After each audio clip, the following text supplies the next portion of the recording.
can you let these guys in?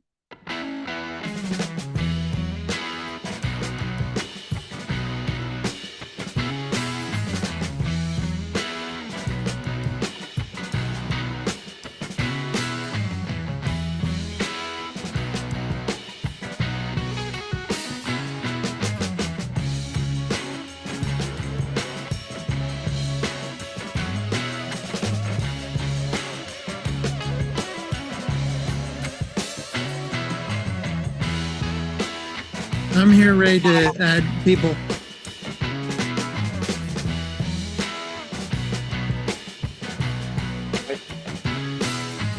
I like the music. Oh, thank you, because Ray made fun of it last week. It's the only free YouTube music I could find that wasn't offensive. Getting a little Jimmy vibe in the guitar. I'm back up. Here we go. In 5.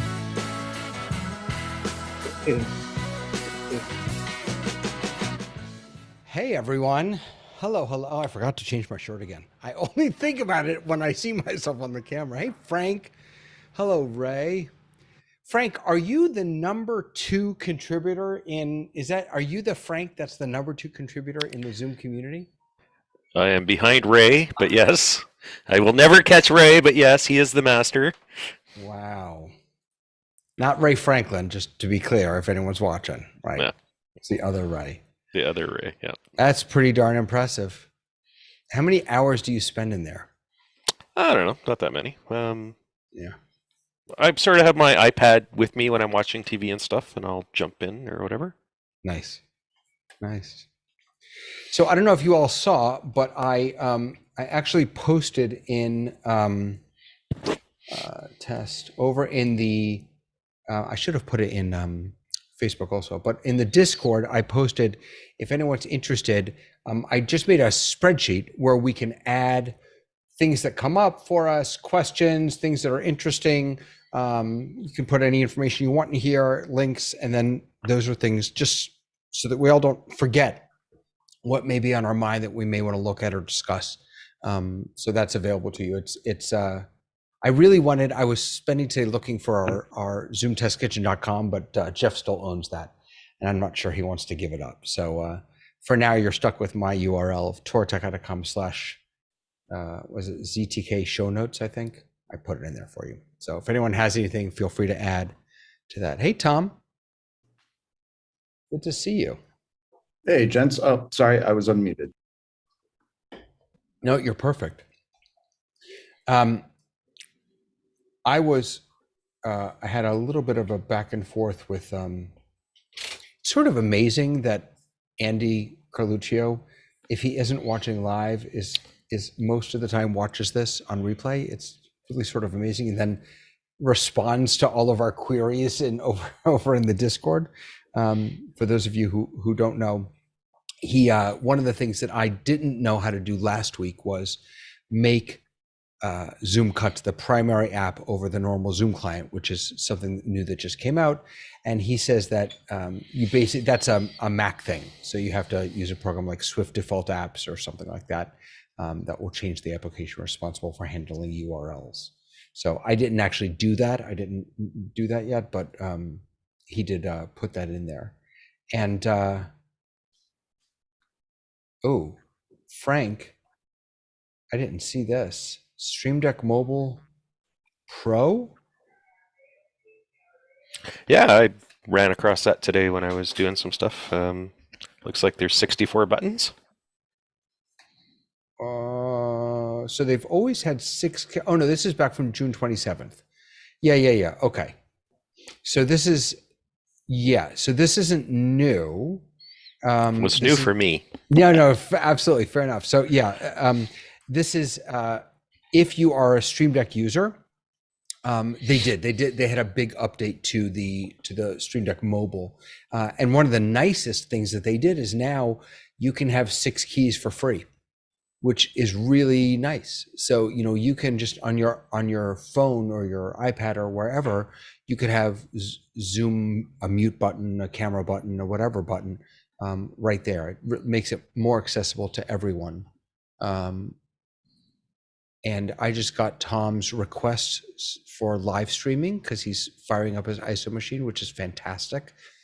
Love that. I wish I could get a beep for it. Now that I think about it, I didn't hear anything. I didn't hear it either. Yeah. But I did hear it when everybody else came in. Yeah, it would have been nice. I wonder if there's a way to turn on a beep for that. That would be Keep an eye nice. At the YouTube, Robert is watching from Poland on YouTube.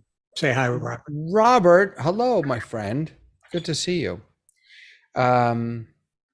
Yeah, so in any case, so Stream Deck did that update, made it iPad native, which so now you can have, what is it, 64 keys on it? Is that what they said? Yeah. I've used the mobile thing. I subscribe, was it $24.99, I think, for the year. I subscribe just so that I can have a minimal version of a Stream Deck at home when I'm not in my office. If I have to be at a Zoom meeting, I want to be able to have a mute button and all that other stuff and not go hunting and pecking for it. So yeah. But the other thing I want to share, give me one moment. I'm just looking for, where is, okay, so that was from Andy about that. There was also a question from last week about SSO, and it is SSO supported. Closest for PC is ZoomOSC. Frank, do you understand that? Remember last week I was wondering if Zoom Cuts supported SSO because it's a client and I wouldn't be able to authenticate. And Andy did one of his amazing answered live while we were in the show, and then he went to the Discord and also put it there. So that was really kind of him. Yep. So I'm excited about that. Fantastic. Great. All right, cool. So the one, we don't have to talk about this now, but the one thing that I put in here was an article actually back from January 24th, but someone just reposted it. And it was actually about the app. Do you all know the app? MMHMM. So by Phil Libin is, it's basically a, what's the, oh my goodness, what's Prezi Live? If you know Prezi at all, Prezi has Prezi is a presentation software. They have a feature called Prezi Live, which essentially allows you to green screen yourself onto your presentation or put yourself in there with it so you don't have to screen share anymore. Is kind of the same idea. It's a very lightweight production tool for Zoom or other things. So basically this article though is about how unimportant meetings should be in some ways, and how in the article he's talking about, but I would argue that now this is really about Zoom, not Zoom Cuts. What's the other one? Zoom Clips. Zoom Clips? Is that what it is? Where you can make the videos? It's Zoom Clips, right? Yeah. That's about Zoom Clips. And so I guess I was curious,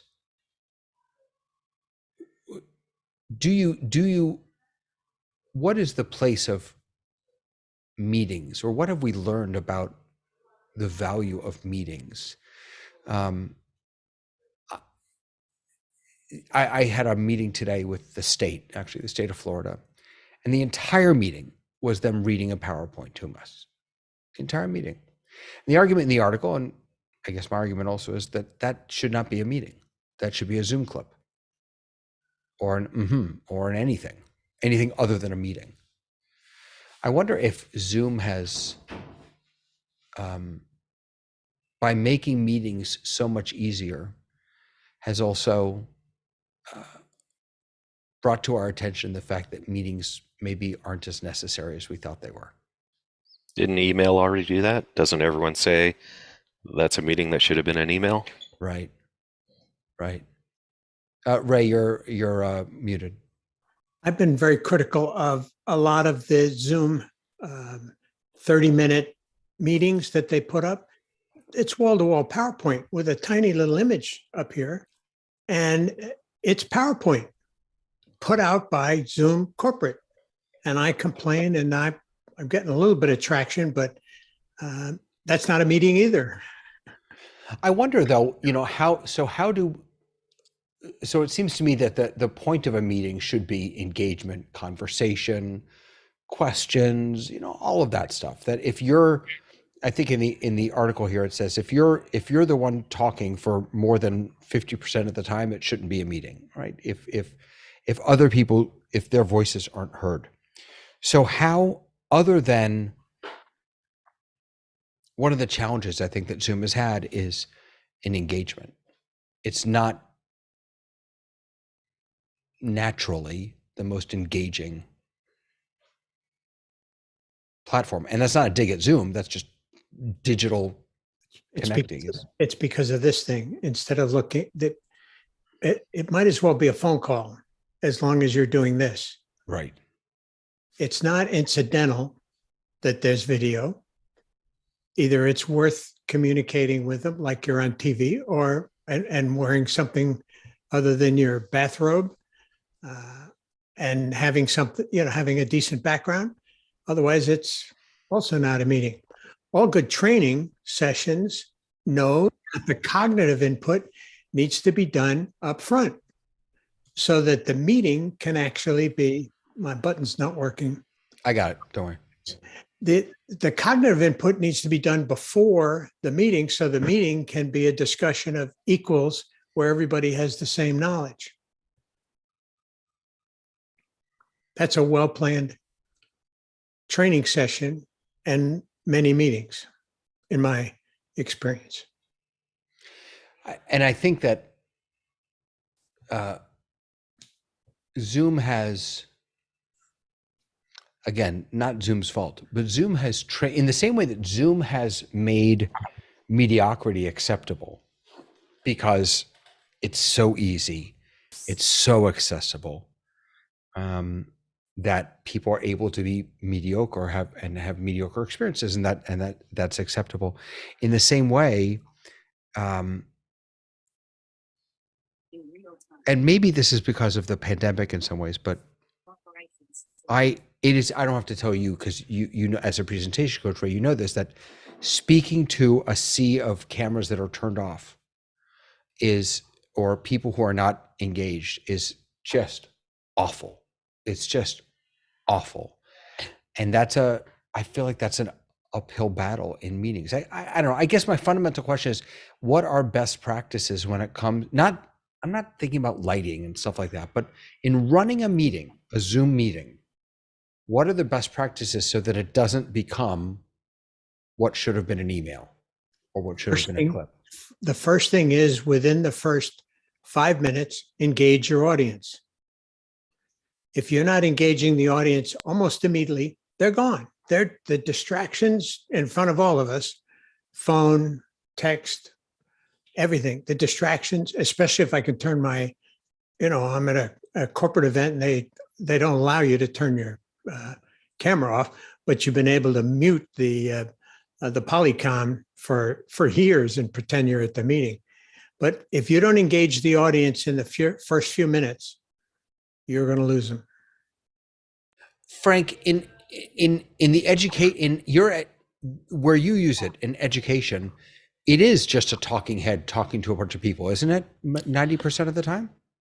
Well, 90% of the time you put that caveat on there. There's people who use it creatively. I mean, there's people who are live streaming while they walk places and demonstrating things. There's people who are in front of things like real life whiteboards, or are demonstrating, picking up objects and showing them to you. But yeah, a lot of times people are just replicating what they know, and what they know is the classroom where they stand at the front and everybody watches them passively and takes notes. You can also get into a conversation about synchronous and asynchronous. Does the transfer of knowledge have to be in real time, or can I watch a recording of you when it's convenient for me? I mean, that's part of it too, right? Right. And if it's asynchronous, that allows me to repeat parts that I didn't get the first time. There's advantages to asynchronous for sure, and that's one of them. Yeah. I have analytics that show people watching lecture recordings, I can see how often they stop. I can see if they've watched it more than one time. I can see if they're not watching it to completion. There's a lot of those kind of metrics. And what I tell instructors is don't get offended when people don't watch your videos to completion. Try to understand why they're not watching them to completion. Like, watch your video. If it's at 4 minutes where you see everyone dropping off, what's happening at 4 minutes in your video that people are saying, I no longer want to engage with this material, and try to make better videos. Try to figure out why they're not engaging anymore. It's fabulous for that. Like, in a classroom in real life, people start checking their phones. They're doing it. They're Dozing talking to off. their friends. Right. You don't get those kind of analytics because you're too busy doing the presentation to sometimes notice what the audience is doing, because you're just trying to get it out there, right? But when you have asynchronous and you've got server statistics, you can learn a lot after the fact.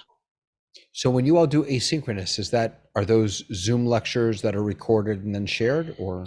Well, we have lots of recording tools and platforms to disseminate the recordings, but the concepts are equally applicable across any of those platforms, right? And are you able to is there a way to get some of that data from a synchronous Zoom experience? Like, is there a way, can we get metrics on how many people had their cameras on, off?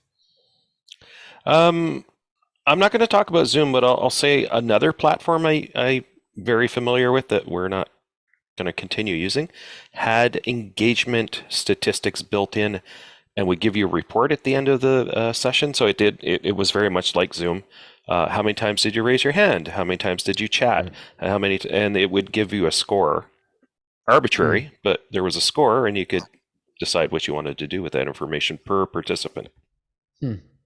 But I mean, there's also eye tracking software and all kinds of other things that could eventually come into play. I think Zoom's trying to be more engaging. Like, recently, webinars have breakout rooms. They didn't used to have breakout rooms. That makes a webinar more compelling because, you're going to have the keynote kind of concept of delivering the message, but then there's an opportunity to collaborate, which webinars didn't have before. So I think Zoom made a good choice there for engagement. That was long coming. That was a long time coming. Yeah. Ray, did you want to jump in? In Gerald's sessions that he does on his AI sessions, he uses the TED Talk mentality. You have 15 minutes and I think 15 or 20 slides, and that's the limit for every presentation. He puts a few of them together, and then he sends everybody to breakout rooms and then come back. And that's an active event that people feel like they're engaged in and worth staying with.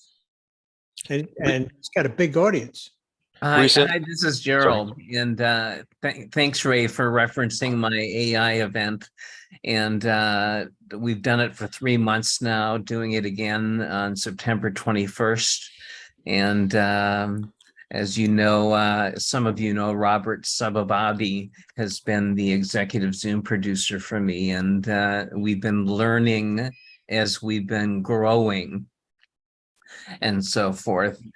And I want to clarify one thing that I'm just finding out for the first time, and that is that Zoom webinars has breakouts available.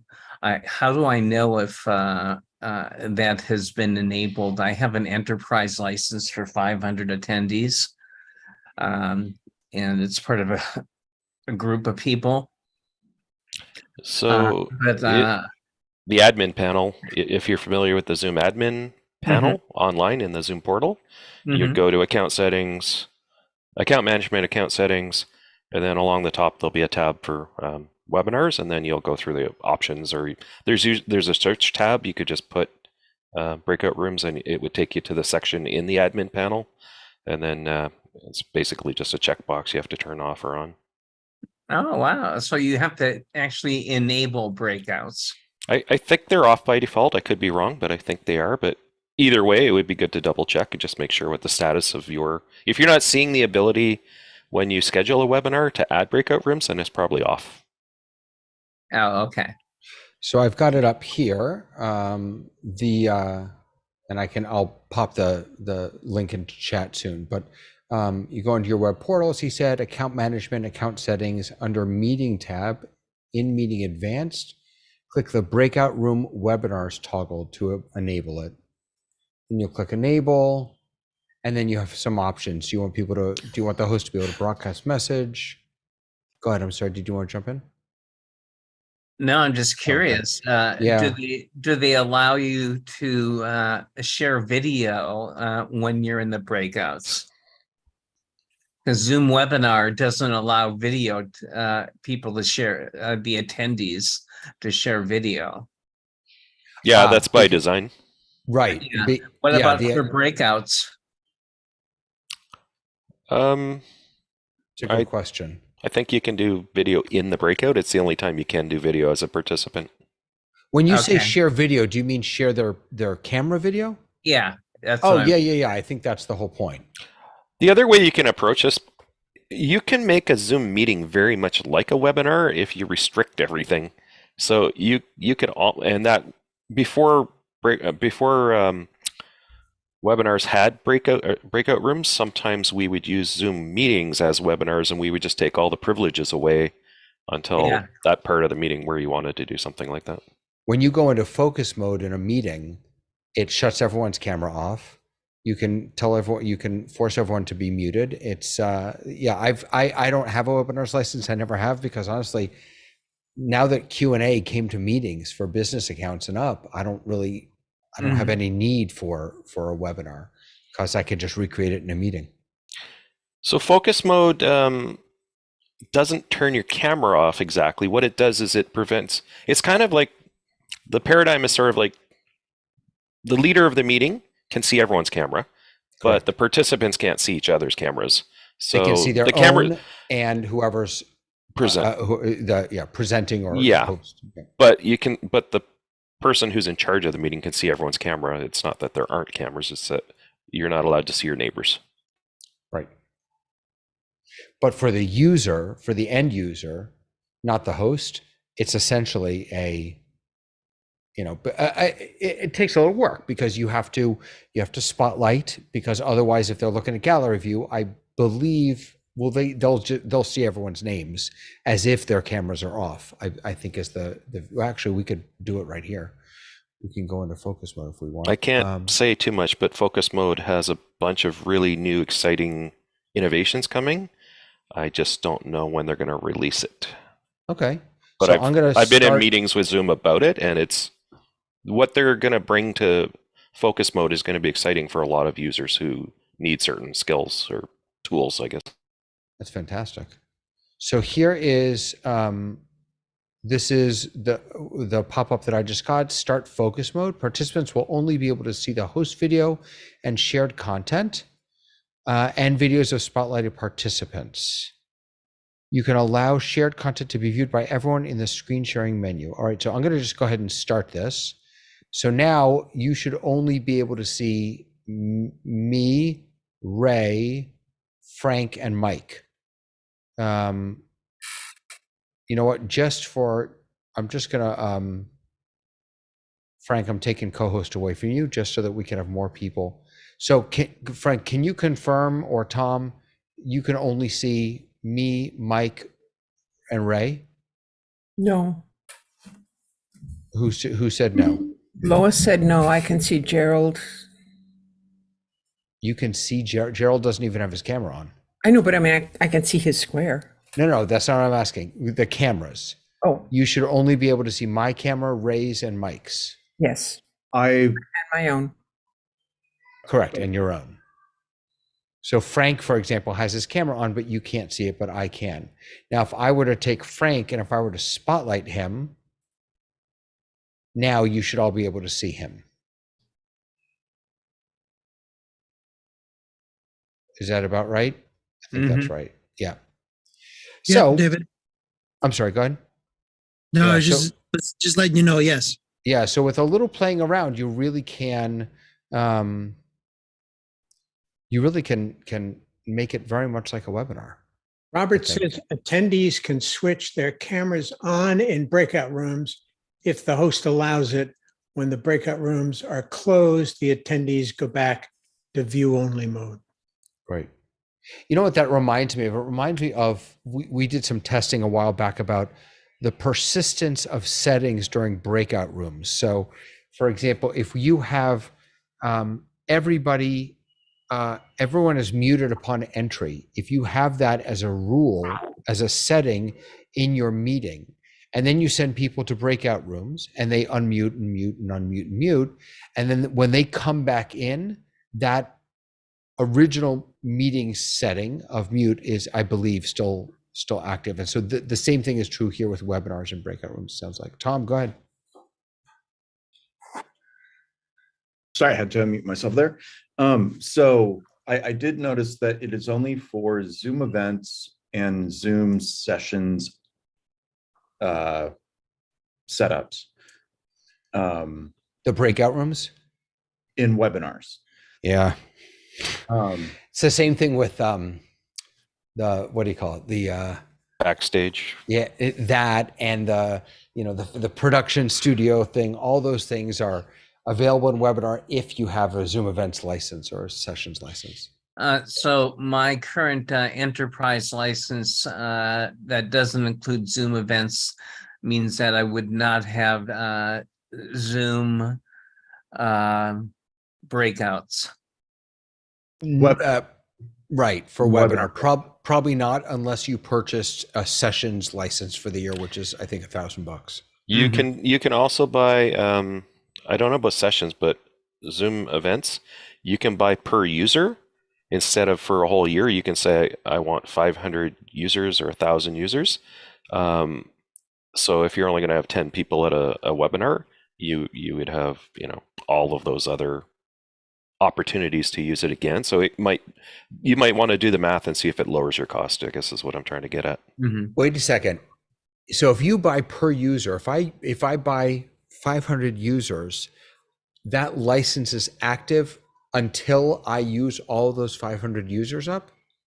I've never done it, but I think so. Yeah, I think you have a year to use up your per Interesting. user. So if you know you're having 3 big events this year, let's say, and you kind of can forecast how many people are coming, you might say, oh, this is cheaper than buying a whole year's license all at once. that really confuses me because we have like a few 1,000 person and a few 500 people. We're Zoom Enterprise, but not we don't have events or sessions. And so we have some accounts that have a 500 max, some that have 1,000 max. And that's just the total number of attendees they can have in a given meeting or on the webinar side in a given webinar. That's how I've experienced it, at least. No, that's everything you said is correct. That is completely true. There's also add-ons. You can buy capacity for one time with a large meeting or large webinar add-ons. But there's another payment model where you can buy how many participants you want to pay for. I can't remember the increments, but let's say it's 500 increments, and you're only going to use up 106 this time, and you'll have 394 next time or something, right? Or left, and you can use that as you see fit. It's a different payment model. For events versus enterprise, then? I'm not sure about that particular aspect of it. I would have to go to the sales page and refresh my mind. We don't do it that way, so I don't know for sure exactly how that part works. But So I know it's possible. Yeah, so I just brought up the sales page here. So monthly, annually, basic. Oh, this is just, wait a second. Zoom events, here we go. Sorry. Okay, so pay per attendee. So yeah, so this is new. There's billed annually, billed monthly. So Yeah, annually, that's the proper session- terminology. Pay by Yeah. attendee is the proper terminology. So Zoom sessions is basically $1,000 for the year. Zoom events is $1,500 for the per year per license. I've lost my mouse, sorry. And pay per attendee. Webinars are only available for monthly or annual billing subscriptions. So that doesn't work. So it's $100 for 50 attendees or $125. And as you go up, the numbers will increase. But it looks like Zoom webinar, which would then have the which would then have the features that you want, the breakout rooms. It looks like it says webinars are only available for monthly or annual billing subscription. Question? Hmm. Question? Yeah, please.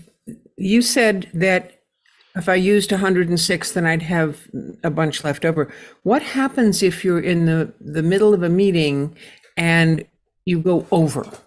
Does it kill everything, or does it just send you a message afterwards? Or do you know, Tom? It doesn't do either. It just stops admitting people. Can I just interrupt for a moment? I completely forgot to turn off focus mode.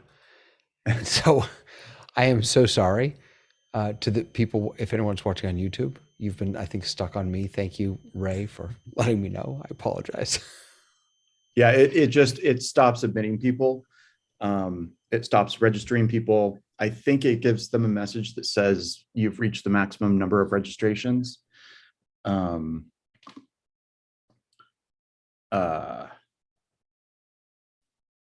Yeah. So the host really has no idea what's going on. The attendees will, I think the attendees will know. So we had an event where we had a breakout Zoom webinar with breakouts would have been really nice for this, but essentially we had a 5-day all day, with 3 of those days had like 8 different breakout rooms throughout the day, different sessions throughout the day. And so we only had on our Zoom Enterprise only so many Zoom licensed accounts. And because it's enterprise, you have to do an annual licensing on those accounts. You can't do month to month. So my company that's a subcontractor, we are not on enterprise. And so we were able to just purchase like a 300 Zoom meeting 300 attendee or something like that to bump up from the basic pro user allotment, and then assign that to those users. Well, on my company's account, the subcontracting account, we were getting 350, 400, 500 people coming into some of those sessions or trying to get into those sessions, and they couldn't. And only because people, I think we were using Whova as the event platform. People were messaging us in Whova saying, we're trying to get into this event, but we can't get in there. And of course, our stakeholders were some of the people that were trying to get in and they couldn't. We were like, oh, what's going on? What's going on? What's going on? And we were like, okay, we've got too many people. We need to bump these up. And so at the moment that you apply that license to the user, immediately people could start coming in. Additional people could start coming in. So that was my personal experience. If you look in the chat, Tom, I put some language from the Zoom site. I think in the per attendee model, I think there's a method where you'll get charged an overage, so you don't have to always know the exact amount. There is a way to let more people in, but you're going to pay for it. Mm-hmm. But it seems to be on demand if you do it that way. Yeah, the idea that Zoom would just sort of cut you off or end your meeting or your webinar or something if you go over seems that would be a Twitter explosion right there. What's going on? I mean, one way to combat this to some extent is you can also live stream, and you can customize the message so that if the capacity is reached, you can go watch the live stream. It's not the same as attending because you may not get the full experience, but at least you're seeing some of the event, right? Well, actually, Frank, based on our conversation before, I think that live streaming, unless you're in a small meeting like this where everyone can just unmute and talk and whatever, watching the live stream probably is the same as watching the webinar. You're going to miss out on things like polls or surveys. You're probably not going to be able to do Q&A. If they do that, right? If that's important to you and if you're doing it, right? Yeah. I got an email yesterday from TMICO. I don't really know how to say it. TMICO. It's one of these alternatives to Zoom, like Spatial Chat and Wonder.me and all these other ones. He just sent me a video. He said, "Hey, do you want to whatever?" So he just sent me a video. I haven't watched it yet, but it's one of these where you can have different, essentially breakout rooms. Each of these is essentially a breakout room, but it's one of these spatially oriented meeting platforms. I'm wondering if have any of you used these or find them more compelling than Zoom? Or, hey, by the way, wait a second. What happened to, what was that thing going to be called that was like this for Zoom? The persistent hangout, the water cooler space? Trying to remember the name. Don't you remember they announced it? Yep, I remember it. I don't think did it ever come out though? It was announced at last Zoomtopia, right? Right. I wonder what happened to that. Does anyone remember what it was called so I can look it up? Zoom Huddle? I can't remember what it was called. Maybe it was Huddle. Zoom Huddles. Let's see. Using Zoom Huddles. Okay, this is from March 31st. I lost my mouse again. Hold on. Here it is. Oh, apparently is this out now? Oh, you know what? This is another one of those things that I think you have to have a Zoom Huddles license. Okay. Zoom Huddles are video-enabled virtual co-working spaces designed to foster inclusive discussions, yada, yada, yada.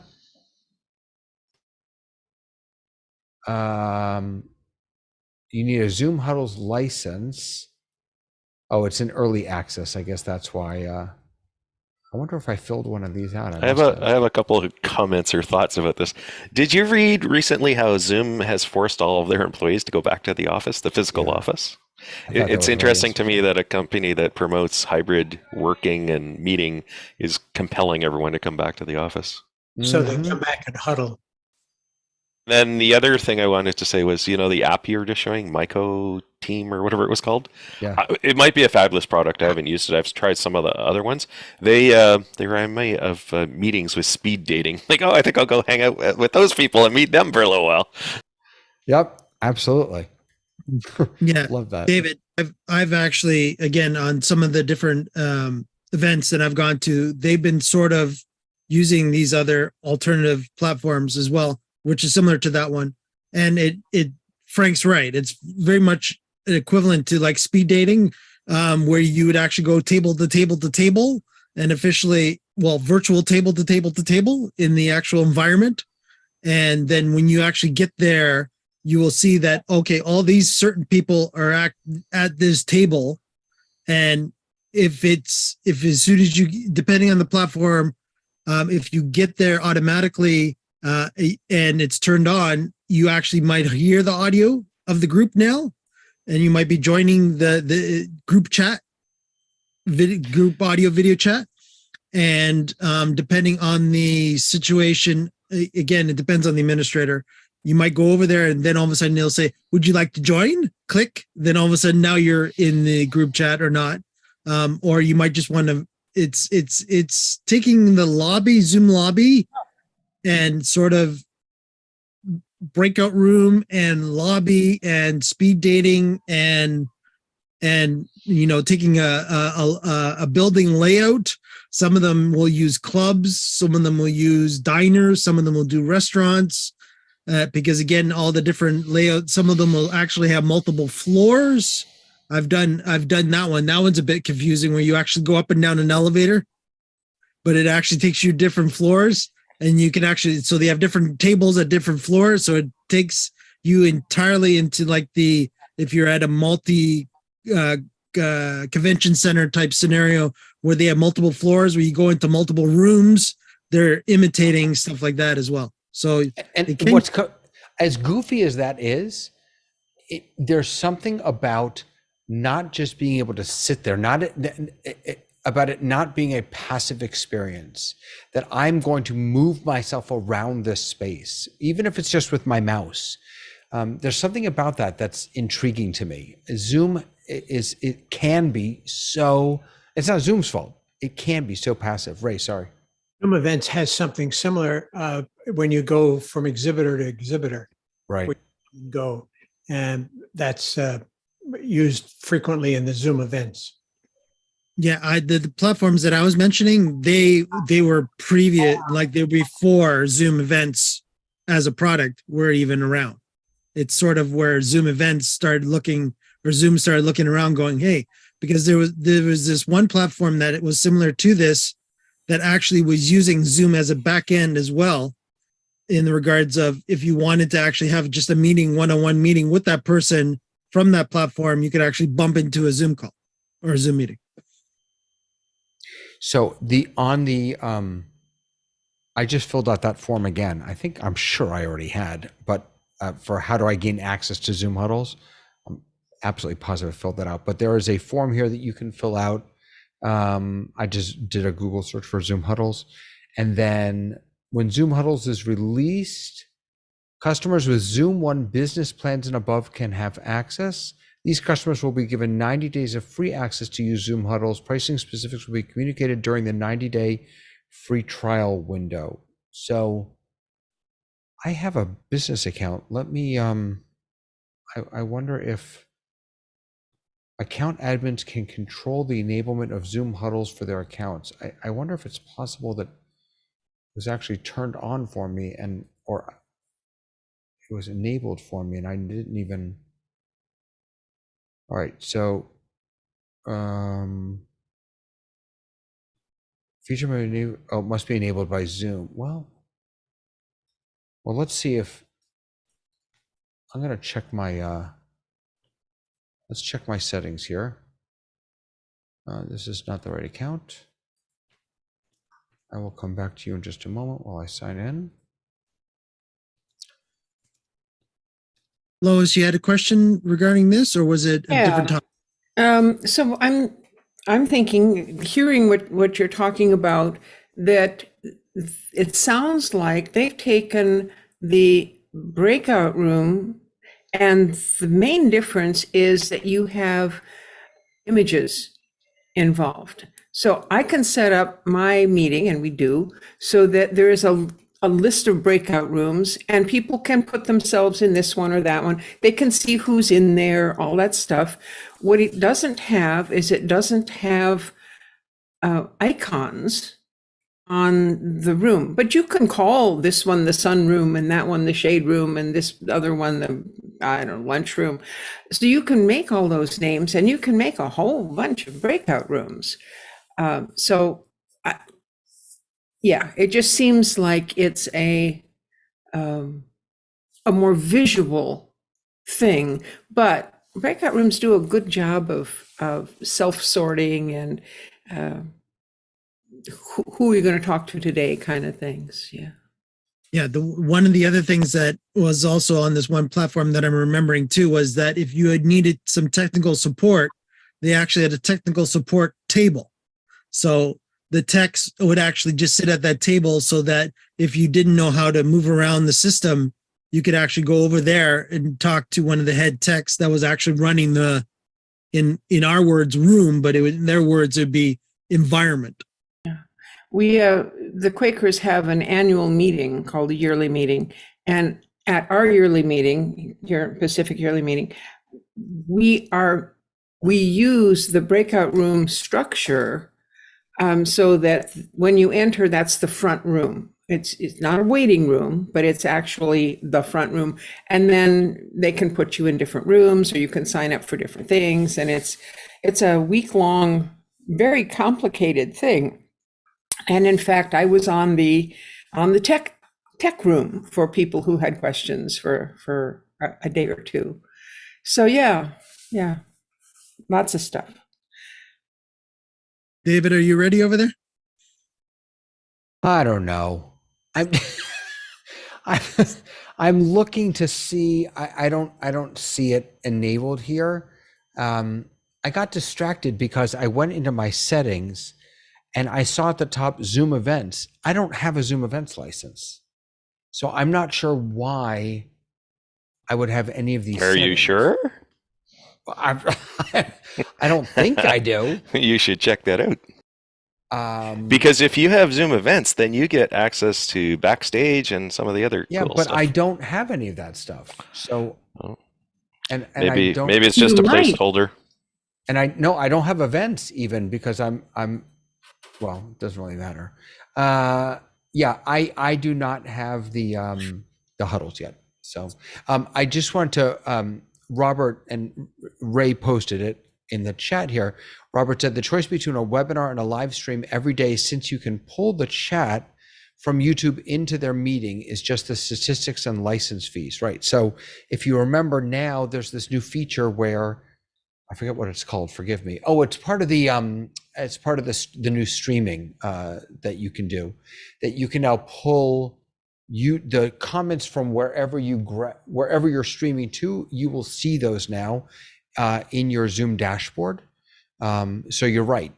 Can you explain that a little more? I'm not familiar with that. So Yeah. do you have to download Zoom has this new live streaming app in the Zoom marketplace? Does it have anything to do with that, or is this native functionality now? No, that's the one. Let me see if I can Zoom apps live streaming beta. Wait a second. I just had it and I lost it. Zoom apps live streaming. Here we go. So this is the live streaming here. You can, when you do this, I wonder if it'll show us. So you can do YouTube, Twitch, YouTube, and Facebook. And then you can manage stream info, health, and live chats all from within your Zoom client in Zoom meetings and webinars. Just click add channel, sign in, configure streams, you're ready to go live. And the reason why am I not doing this? I think it's because I'm not the owner, right? That's what it is. I'm not the owner of our YouTube channel. Jeff is, and even if you're an admin on a YouTube channel, you have to be an owner for this to work. David, the admin for that channel is here at the moment. You mean the owner or The Jeff owner is here? Jeff. We closed shop early today for the holidays. So, and I got the YouTube notice. I'm like, I should pop in. Yeah, I'm gonna just stop talking now and let you do it. No. But I was just saying that so we can't use this because of that. If we're streaming to our channel that I owned, then we'd be able to use it. But within I believe within the little app pop-up that you get, you can see the chat that comes in. I'm going to figure out how to make that change for you, David. Yeah. There's the chat there. So it doesn't come into, and I wonder, I guess everybody who wants to see the chat, I think would have to have this enabled. But if you're just the host and you just want to be able to, right now, I know that we've got a couple people watching that are in here that are watching the YouTube stream and then able, like Ray did, to copy a comment from the YouTube stream and pop it in here. This way it would happen automatically, which is kind of nice. So in any case, I guess his I have a question. I'll just finish and say that his bottom line was that the real plus of doing webinar statistics and license fees. So sorry about that. No, sorry. So my experience with Zoom has been quite often everything beta is free, but when it comes out of beta, sometimes you have to pay. Do we know if this is going to be continue to be free after beta, or is it going to cost money? It's a good question. I don't know. It's a really good question. When you have been a beta tester, don't you, an individual person, get grandfathered in for the ongoing? No. Really? No. Oh no. Not if it's a paid product. So even Zoom Clips, for example. Yeah, Ray. Hi. Zoom Clips is free right now, right? And it doesn't count against your storage, your cloud storage. I don't think that's going to be true when it comes out of beta. I think it's going to count against your cloud storage. So I think the service will be free. That's what I've heard, but I think the yeah. service will Yeah. be free. Sure. But there's been other things like ZoomIQ, which is in beta and you can use it for free, but there will be a charge once it comes out of beta. So And they're I don't very tend to- honest about that. Yeah, and I tend to not turn those things on because Exactly. I don't want all my users getting used to it and then I have to take it away from them. Yes, I don't turn it on either because I don't want to like it, because then I'll have to pay for it. I've also complained to Zoom as an admin, I don't want those things turned on without me being the person who turns them on, because there's been some occasions where Zoom's turned it on for the whole enterprise account, and then I have to take it away, and someone might have discovered it between the time I turn it off and the time they've discovered it, right? Yeah. Yep. Do they at least notify you when they've turned something on? No. It shows up. It just It's- shows up. I think it's driven by marketing. We want this product to be successful. The best way for it to be successful is let people use it. But as an admin, I don't want to be the bad guy who takes it away after someone's found it, starts liking, and I say, well, we can't afford that. I'm taking it away. I'd rather it not be turned on at all. Well, in my opinion, what they ought to provide is a mailing list that you can get on if you were an admin and you want that level of control. And they'll put something out, 3 to 5 days in advance. Hey, on Tuesday of next week, we're going to release this thing. And, what they ought to do is release the switch on the admin panel early so that you can go in and turn it off before it comes on. I would be very Very happy if they smart. listen to you. I'm By the making way- a note now for the next Zoom community champion meeting. By the way, just with regard to live streaming, so up until Zoom Test Kitchen, and when I had to start doing the live streaming, I never live streamed Zoom meetings. I just wasn't in my part of my workflow. So, and because I can't use, or I haven't been able to use this yet, I create the event on YouTube just like everyone else, and I make a note of all the streaming key and all that other stuff. But here's what I've noticed is that I haven't had to do any of that. That is to say, I go in now every Thursday, I create the live stream. All of the information stays exactly the same because I say use the same settings as last week's. I update the name and it just works. And I was always terrified of sort of the live streaming thing, the RTMP key and the URL and this but now if you're modeling it on a stream that you did before, it's brilliant. It just works perfectly. If it's not an event, if it's not a separate event, and you're just using, if influencers do this. Gosh, I'm going to go on and do a live thing now. They just hooked right up, and that's really what you're doing. If you're going to pre-announce something on YouTube that on Thursday at 3 p.m. we're going to do this, then you need the appropriate. No, setup but for that's that. what I'm doing. No, that's what I'm Really? doing. So yeah, so what I'm saying is that Okay. when you go in, let me just pull it up. This is worth showing. I cannot find my mouse for the life of me. All right, here we go. So if I go, let me open up YouTube here. And if I go over and I click on, I'm going to go live. Schedule stream.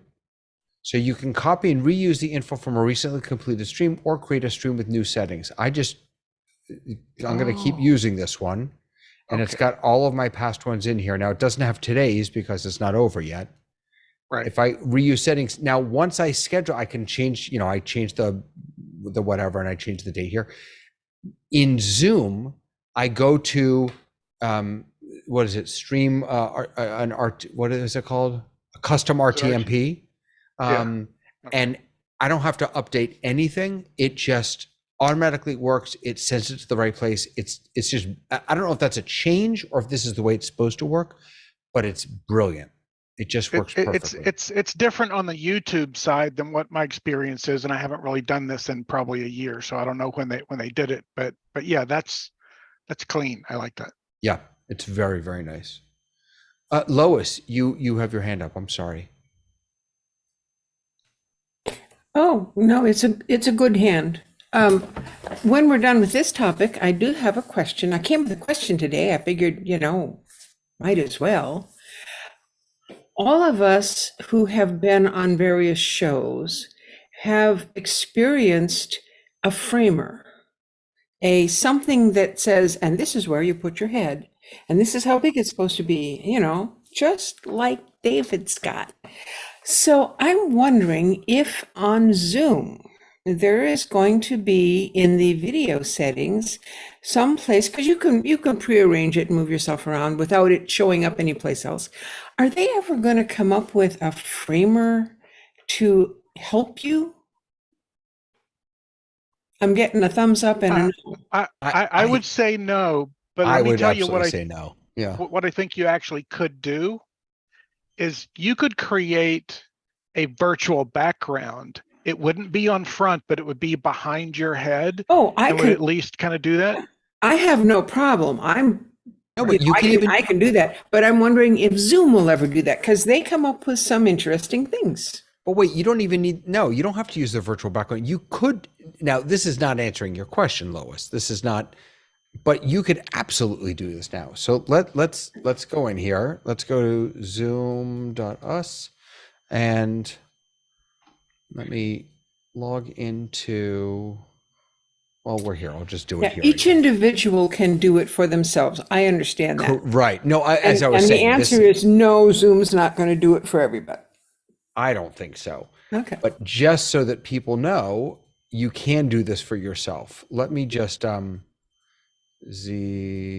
in here. Okay, so oh no, wait, I have to you have to be in an admin account, I think. Don't you? Pretty sure you To have to be make backgrounds available for others. No, but that I already did, but it's uploading personal ones. Yeah, where It has to is be enabled. No, I The have it host enabled. of the meeting is the one who gets to determine it because I can do that all the time, except in this meeting, I can't. I go into my video settings and look for video filters, and there's no little plus, so I can't add one. I can use the ones I already have, but I can't add one. Well, you can't add them in real time, but you add those on the back end. But you have to have the plus sign.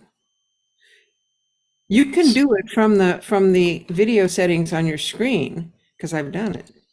So the way permissions work in Zoom is there's the global permissions and then there's the individual permissions.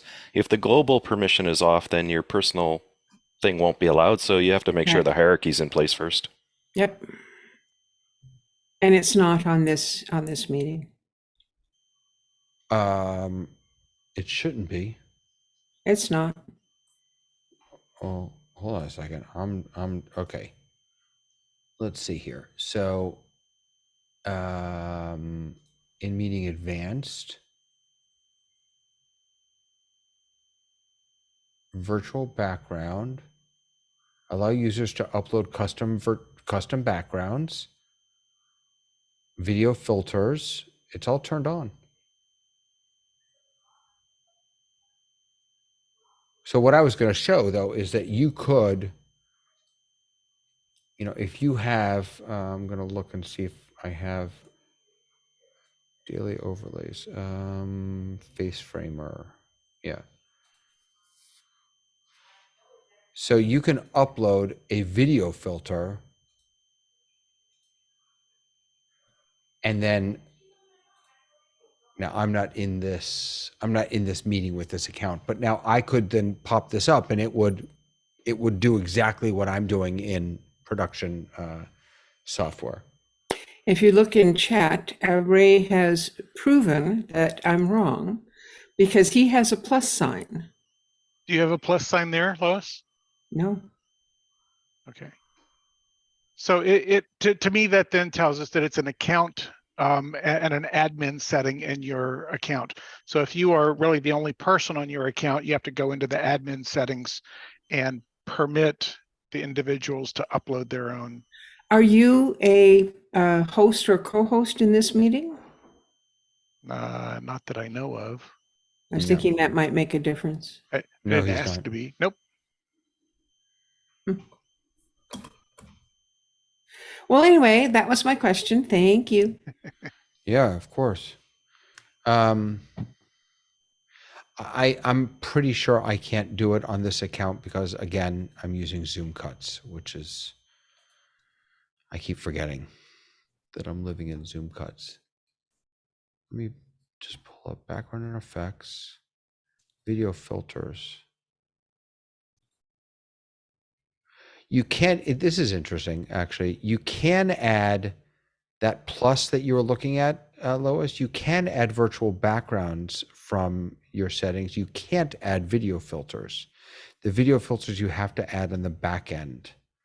You Then know I where wonder why Ray could, because he can.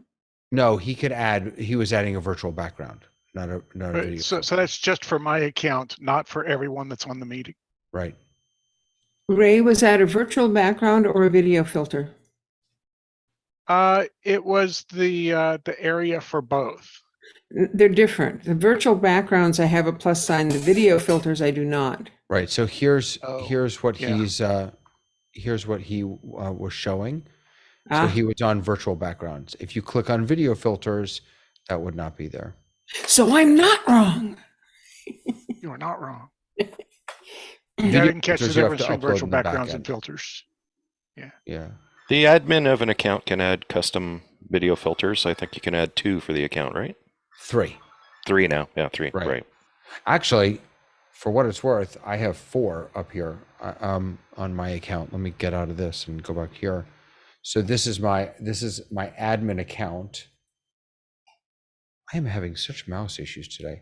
This is my admin account, and I uploaded 4 here. Custom video filters. I've got 5. Are these? No, those are not custom. Those are just the ones that are there. Now I've got avatars enabled here, but for some reason, I'm not able to. I guess part of what I'm having trouble understanding is the relationship, the settings relationship between admins and users. So the meeting that we're in now, this account is it's a user account as it were in my business domain. So you have another account that is the owner of this account. Correct. I think a better way to frame this is licenses and roles. Yeah. You're either Service licensed or terminology. unlicensed. Yeah. And then the roles are when you want to do things in the account to change how it behaves for yourself or for everybody. But when you, in a business account, you have 10 licenses. They're all licensed. No, Yeah, not using necessarily. Not necessarily. You can have multiple licensed accounts, and you can also have basic accounts on that account that are not permitted to schedule meetings over 40 minutes. What would be the value of having a basic account associated with? Is it just for branding? alternative hosts. So I have a pro account. Oh. I have a pro account with 6 users. 2 of them are licensed. Those are the ones that I use. I'm the only guy using them. But sometimes if I go over to my other computer here, I want to have a crew of 3 or 4 or 5 people that aren't just my account, but are other accounts. So those are attendees. I use them for testing.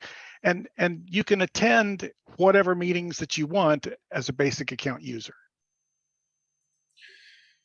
Okay.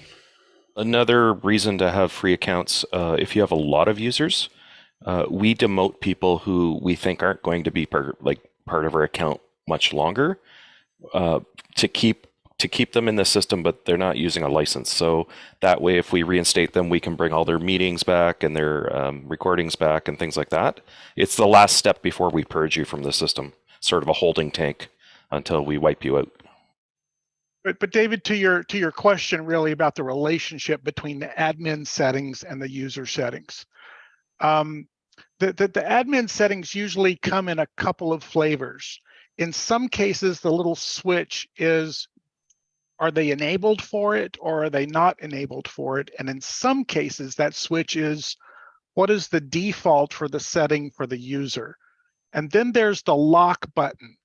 And the lock button says if that's locked, it means if you've enabled it, it's enabled for them and they can't disable it. So yeah, you have to kind of look at, what is the general verbiage with the switch? Is it a default setting for the user when it pops up, like having a passcode? Do they have the ability to do a passcode, and is passcode the default? I think there are two separate settings for that. So the lock button means they can't change it. Right. So I'm joining now from a vanilla Zoom client, because I want to see if, let me turn the video off, and I shouldn't have any audio problems. Okay. So this is, sorry for the infinity here. Video settings, and I want to go to background and effects. Okay, yeah, it's a clips thing. So this is actually interesting. So in my clips, in clips, none of my video filters are showing up, and I don't have access to avatars. In my plain vanilla Zoom, I have both of those. So here's, this won't really work, but so here's the, Lois, what I was suggesting before. If I turn this on, and am I spotlit? I've got you pinned. You're pinned. Okay, can someone spotlight my ISO thing, just because this is what do you call it, Lois, what you were talking about here. Right, so now I'm using one of those video filters, the same exact thing, and I can just put it over and frame myself up. As I said, I know how to do it for an individual. I was just Right. wondering if there was a broader thing. Now, are you saying that you can put this filter in as an admin, and everyone who uses your account is going to get that filter available to them? So I added this filter to my rabbi@davidpasson.com. That's the admin account.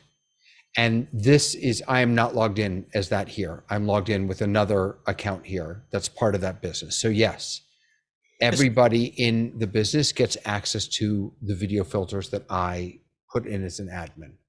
David, this filter is put in by office hours, and I'm able to carry it into this meeting. How can I do that? I was given this filter, or this filter, and it has followed me at every Zoom meeting I've gone to. And it was just offered within office hours to some people that have. When you say it was offered, what does that mean? I mean, it was, you have to go through a test, you have to go through a process to be somebody who's monitoring so that you can respond in an emergency. No, that I understand, but when you say they offered it to you, how did they give it to you? They gave it to me as a PDF. No, I downloaded it. That's how. And then how did you get it? How did you uploaded it yourself, so it's now yours. That's correct. I guess. Yeah. Right. So that's why it's following you. Yeah. So if you go into video filters, you can shut that off, turn it on or off. Right. If I go into video filters now, which I'm doing, I do not see the thing that David just created and put up. So it's in his account, but it's not in my account. No. I would have to upload it myself. Correct. However, there's a bunch of things that are in this account that came with Zoom. I didn't do them. I don't think I can delete them, but they're there. Right. Why the couldn't mouse Zoom do David's thing as an you're right. automatic? You're right. They could. They could. They won't. I absolutely don't think that they will, but they could. You're right. They absolutely could. The closest one, Lois, that I found that actually was built into my client was they actually had one that's classified as Zoom. And it actually puts up a bit of sort of letting you know where you are centered and such. Let me see. I'll turn that on here in a sec. You mean the one that I've got on now? Yes. It's not very useful, but at least it gives you a little bit of tech per se, but it's not. I agree. They should do that too.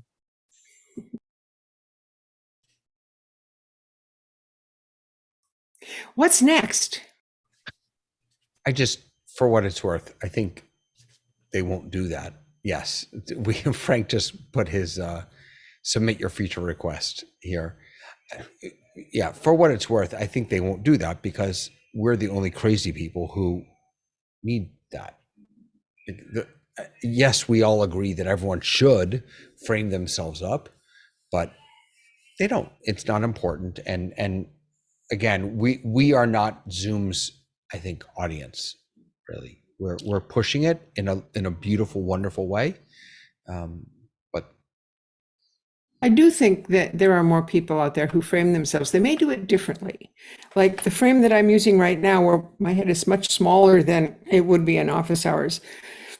This is from another group, and this is their standard. So. And it's wrong. From a television production point of view, it's wrong. Exactly. As Frank relaxes back in his Exactly. I'm a hypocrite. One of the things that I see a lot with our clients is they'll have their corporate branded logo or, the entity name here. So like, the department of whatever it may be. And so they'll frame themselves so that they've got the logo still, or, whatever the entity name is fully here. And then they like find themselves here, but often they'll like start going down here and I'm like, try to make sure you're like,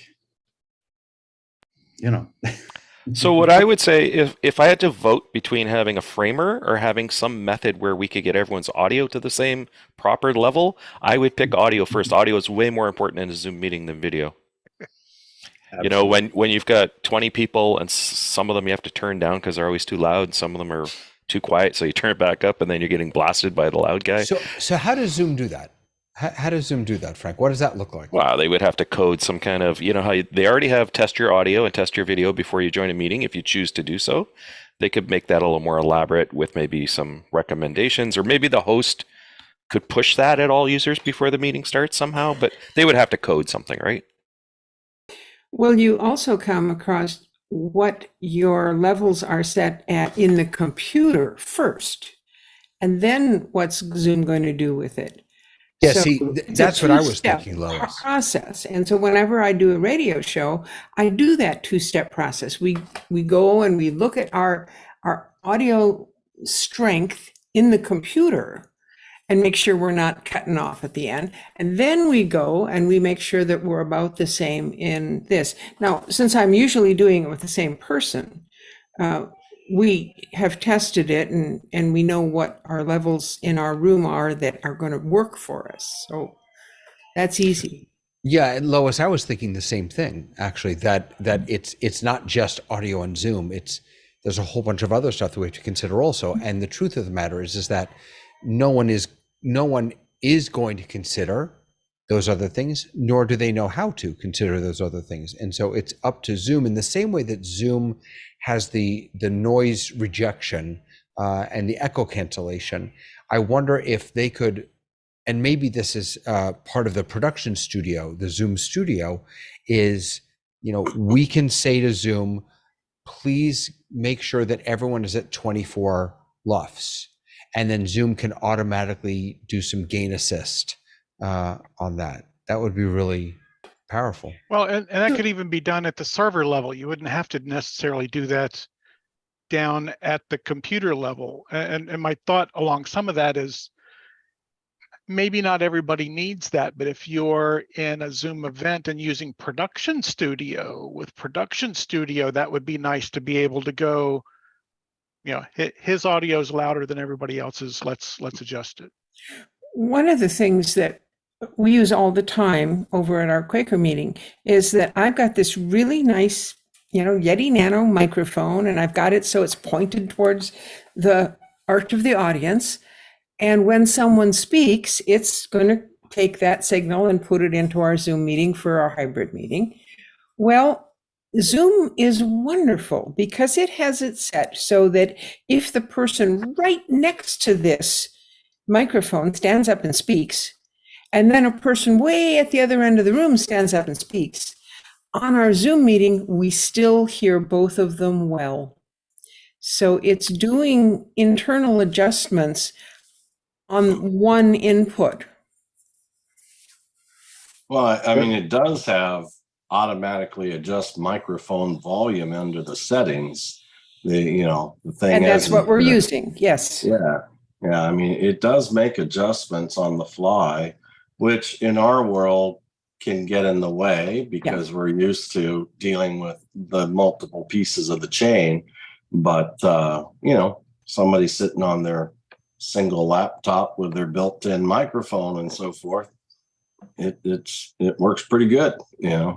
So That's my experience as well. I'll have webinars or meetings where I'll have a lot of this is government contract work. And so they've got their lockdown computer that they can't touch many of the settings on their computer. And the biggest thing that I find when we've got someone that's super loud and someone that's super quiet is having them go in and like, okay, do you have a automatically adjust microphone volume checked? Because they can actually fix that themselves versus what settings are locked down by the corporate IT. But it's amazing how much that little checkbox, if it's checked or unchecked, how much of a difference it can make. But if they're connected through like phone audio, then it's just kind of like, I think they have that checkbox as well. But Does anyone know if that's turned on by? I'm pretty sure that's turned on by default, isn't it? Yes. it should be. Yes. Yeah. by default it is, yeah. Yeah. By the way, just a quick update for everyone. I got an email from Zoom, which makes it sound like they actually wrote me, which this is automated. Thank you for taking the time to join the Zoom Huddles early access list. Our internal team reviews each submission individually. If you are selected to gain early access to Zoom Huddles, the team will reach out to you directly with more information. Yeah.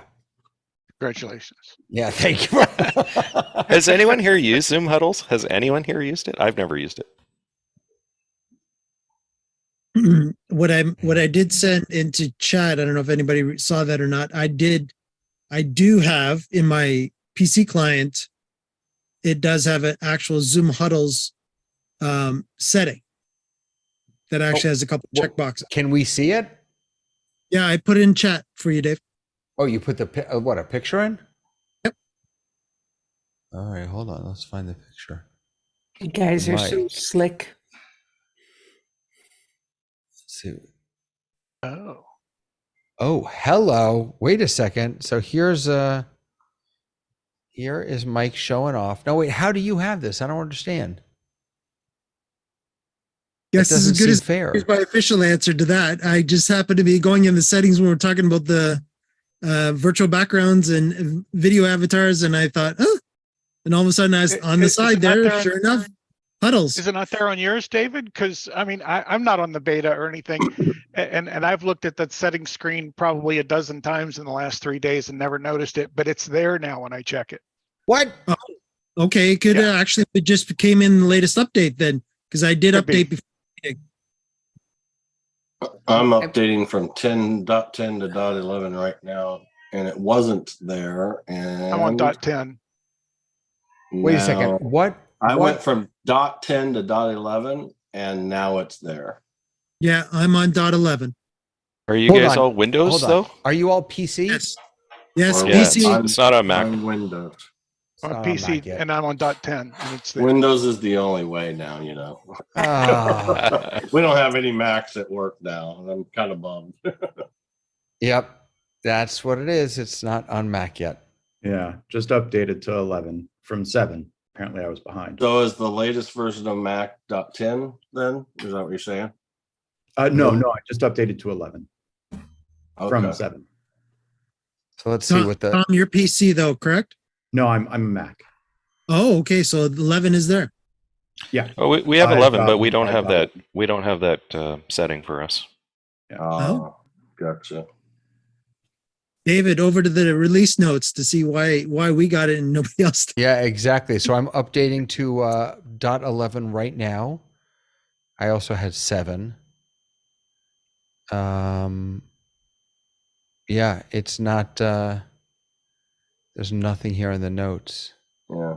Some of their stuff, remember, they, like if it might be there on 11 on a Mac, but they have the ability, if it's there, they can turn it off, but they can flip a switch without an upgrade. Someday when they know they're ready, they just flip the switch and it's just sitting there ready to roll. So I'm just curious, those of you who have it, can you do anything with it? Can check and uncheck the 2 boxes, but That's all you- yeah. Fully agree. That's it. That's funny. So, on Windows 11, at least, changing the Zoom microphone input level tracks the Windows input volume control in tandem, talking about setting Windows level first. Mike, you Say can that one more time. Sure. Sorry. There, go ahead, Frank. Just so that you know, Windows 11, at least, changing the Zoom microphone input level tracks the Windows input volume control in tandem, talking about setting Windows levels first. That's from Ken. He's in the bottom right on my screen. By the way, speaking of audio, it's new to me at least. So a couple of new settings here. There's Zoom background noise removal. It wasn't called that before, but that's what the default is. And then there's this personalized audio isolation. By enabling this feature, you agree that Zoom may analyze your voice and create an audio signature that will be used to differentiate your voice and suppress background noise during meetings. Your audio signature stays on your device, will only be used for noise suppression, and can be deleted by you at any time. But now, can I turn original audio on? Oh, I still can, I think. Oh, no, I'm in a different meeting. No, I'm in a different client. So I don't think you can. I think it's one or the other. Do I sound any different? Oh no! Again, I keep forgetting I'm not in the right client. You have to remember though that you have a pretty good audio setup. It's probably not going to make as much difference for someone who's doing things in a proper fashion, right? Opposed to someone who's got a terrible audio setup. It's going to help them a lot more than it's going to help you.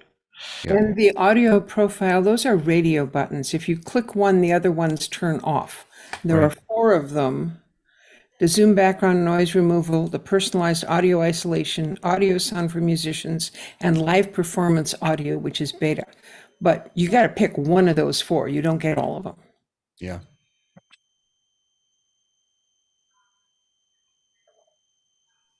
I wonder, Zoom background noise removal and personalized audio isolation. It sounds to me like the difference there is that with Zoom background noise removal, it's sort of a general background noise removal, whereas personalized audio is it's training itself on your voice. Your environment, I think, would be a better way of saying that. What did you say? Yeah. Your environment would, not your voice as much as your environment. Training it on your environment, right? And that personal audio isolation to me sounds like if you're in a conference room or in an open office sort of a thing, it will learn your voice versus anybody else's voice and will do that. If you're in an office by yourself, it probably doesn't buy you anything. Well, Yeah. it does say recommended for headsets with microphones. So that would mean that it could tell which one is your voice. Yeah, pretty close. And knows to remove any other sounds that it hears beyond that to clean it up. If you're in a conference area, you're probably going to hopefully be using Zoom rooms and have a all the proper equipment and like a digital signal processing unit in the room too, right? No, you might be, but not everybody would be. Yeah, I know people do all kinds of things with Zoom that I don't think they intended it to do. Well, and to be honest, I don't actually personally know anybody other than maybe you guys who uses Zoom rooms. None of my clients, if I mention Zoom rooms, they don't have a clue what I'm talking about. They're huge in education, and Yeah. lots of corporations use them. We definitely have large companies. We have lots of video conferencing facilities where I am, and we've started moving away from Polycom to Zoom and getting the room connector, and yeah. And most of the folks that I know use the word Zoom room, meeting a Zoom meeting, not a webinar, nothing fancy, just, we're going to meet. So we're going to go into a Zoom room. Well, the truth is, one of the reasons I think, Lois, why that is, why Zoom rooms is a little confusing is that Zoom rooms doesn't have to be a room. You can create a Zoom room on your computer, as I understand it. And my old Facebook portal was a Zoom room device. It's very unclear. But a Zoom room is different than just having a meeting. No, agreed. But it's also not $49 a month, isn't it? I guess so, yeah. the word that gets me is webinar, because everyone says webinar, but in Zoom language that has a specific meaning, right? But generally a lot of people just say webinar because the 90s and the 2000s, I'm going to a webinar, and maybe they mean a meeting, but they're not saying it that way, right? Another thing I'll just say, I know I'm Mr. Anti-webinar, but I'll just say that when I see that what I'm attending is a webinar, I immediately don't care about paying attention, what I look like. I mean, there's because I know they can't see me or hear me, so it doesn't matter. So I can pull it up on my phone and do a million other things at the same time. Whereas if I'm in a meeting, I know that, I don't know. There's some truth to it. I mean, the other thing about when you get a webinar invite, you can know that they don't want to see you or hear you. You know what I'm saying? I mean, if they think they're doing something special, yeah, go ahead and tell me to show up and shut up, Well, I've got a client that I manage their webinars for them. Now all they do is webinars. And it's, Scranton Communications. They run a couple of trade production magazines like Pro Builder and so forth. And so when they have a meeting, we've had the NAHB chief economist twice a year now who talks about the future of building and finance and all that sort of stuff. And they've got well over sometimes 200 or more people, and the people that watch the video, there's hundreds more after that. And so they're all happy to just sort of be invisible faces in the crowd with the lights turned down while just the two guys are up there talking about what they see in the coming 6 months. Might as well just do a video and publish a video. That's what I often but they do say. use Q&A, and so they do get some Q&A out of it. Okay, that's true. Yeah. Jeff, I know that you have one of your clients does these 300 to 500 people sessions, and they're all meeting, and they're all held in meetings. There's just no need to do, or does she ever do webinars, or is it? She's done a few webinars, but just like Lois said, she'll fire up a webinar and hit play on a recording. And it is literally just to broadcast something that's been pre-recorded. But the meetings, I mean, the very first one I ever did for her, there were over 900 people in there, and that maxes out at 1,000. And, it's one of those things. It's out of those, hundreds of people, she always has, individuals come up and speak. And so you have to be able to support that. And that's way easier to do in meetings than webinar. Promoting somebody from an attendee to a panelist in a webinar, if you want to include video, you can let them talk quickly, but if you want video and audio, you have to promote them. That's like a breakout room transition. It kind of moves from one meeting to another to get them promoted to a panelist. So it's not a really fast thing. Yeah, I don't see why they can't make that transition a lot like the backstage to front stage in a webinar transition. It just change the window contents and don't make it look like the earth has moved. Yeah. Yeah. So true. I did. I was no longer am a member of the National Association of Parliamentarians, and so during COVID, they would have their annual meetings in a webinar format, and the people who were and sort of a hybrid, you know, they had people at the corporate office who were kind of running the show, and they were all on the panel, and you had to basically type into the chat, you know, I'd like to speak. And then when it was your turn, they would promote you to panelist and allow you to have both audio and video. And when you were done, boom, you were gone. And so that's how they controlled interaction of just the regular attendees. Oh. Tom, did you want to jump in? I have a little show and tell. A couple weeks back here on the Zoom Test Kitchen, the first one I attended after a few several months. I don't remember the gentleman's name, but he did a test of the ZoomISO recording, and he was using this application called Live Mind Recorder. I don't know if you guys remember that. It was maybe a month ago now, but that got me excited because I'm doing a lot of virtual event recording and then, you know, turning it around and slicing it for videos to post for, you know, small cohorts or larger organizations. And so I was like, yay. I don't want to tie up an ATEM or another ISO recording device if I don't have to. If I can just have something set up, I can hand it to my coworker and say, hey, I'm going to be on this, webinar. I need you to do this webinar. Just something easier to utilize like that. So I was very excited and I purchased a copy of Live Mind Recorder. And then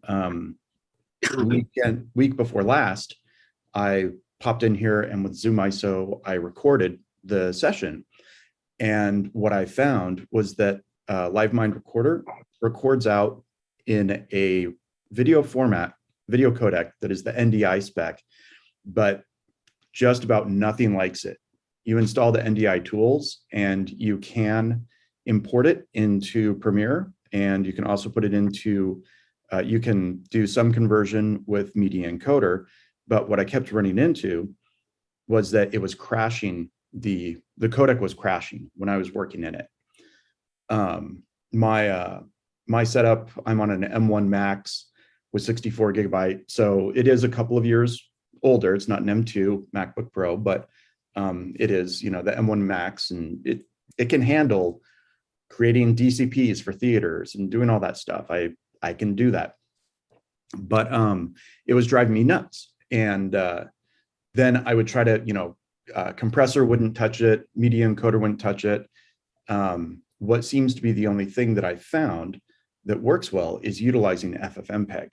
And I am not a terminal person. There are so many different settings, flags, and so forth to set within FFmpeg that it's not my cup of tea.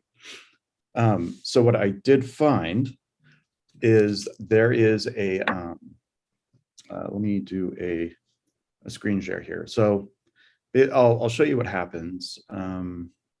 Gotta see which screen I'm on here. Okay, ZoomISO, share screen.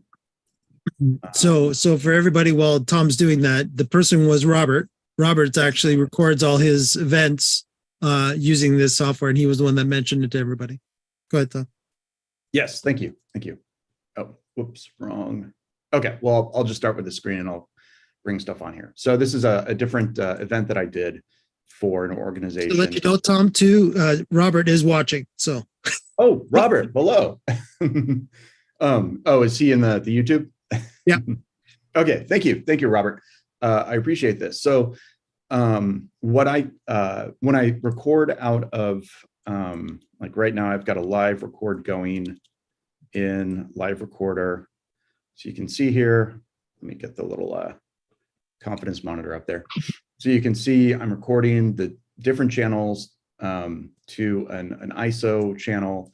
You can see I've got the audio going isolated. Yep, you can wave to yourselves. And so from one of those recordings, you set up, you assign each ISO channel to an NDI feed out of ZoomISO. I don't know if I can show the ZoomISO screen here. Yeah, no, it's hiding it. So you get all these individual files. So I've got like ZoomISO 1, ZoomISO 2. You can see these are coming in, and this was an hour-long meeting, and like 13 to, depending on what is going on in each person's channel, to 21 gigabytes or so, 25 and so forth. So clearly in the Mac environment, I can't play it. After I've installed the NDI tools, I found that I can open it in VLC, and I could open it, as I said, in Premiere or in Media Encoder, but it would crap out on me. It was getting really frustrating, and I was like, this sounded like such a nice workflow that I could work in.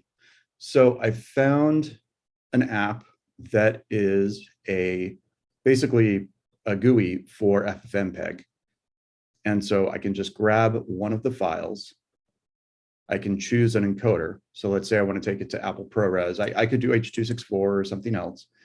And I don't need it to be as big, but I could take it to an Apple ProRes LT file, and I can do some preview here so I can see what's going on. But as you can see, I now have a little pinwheel on my Mac. Okay, so I got this back. So just not making any real changes with the custom settings for shutter encoder, I found that for an hour long, for each video file, each isolated recording that's an hour long, it took about 30 minutes to code it. So it's not the fastest thing, and it was pinging my CPU.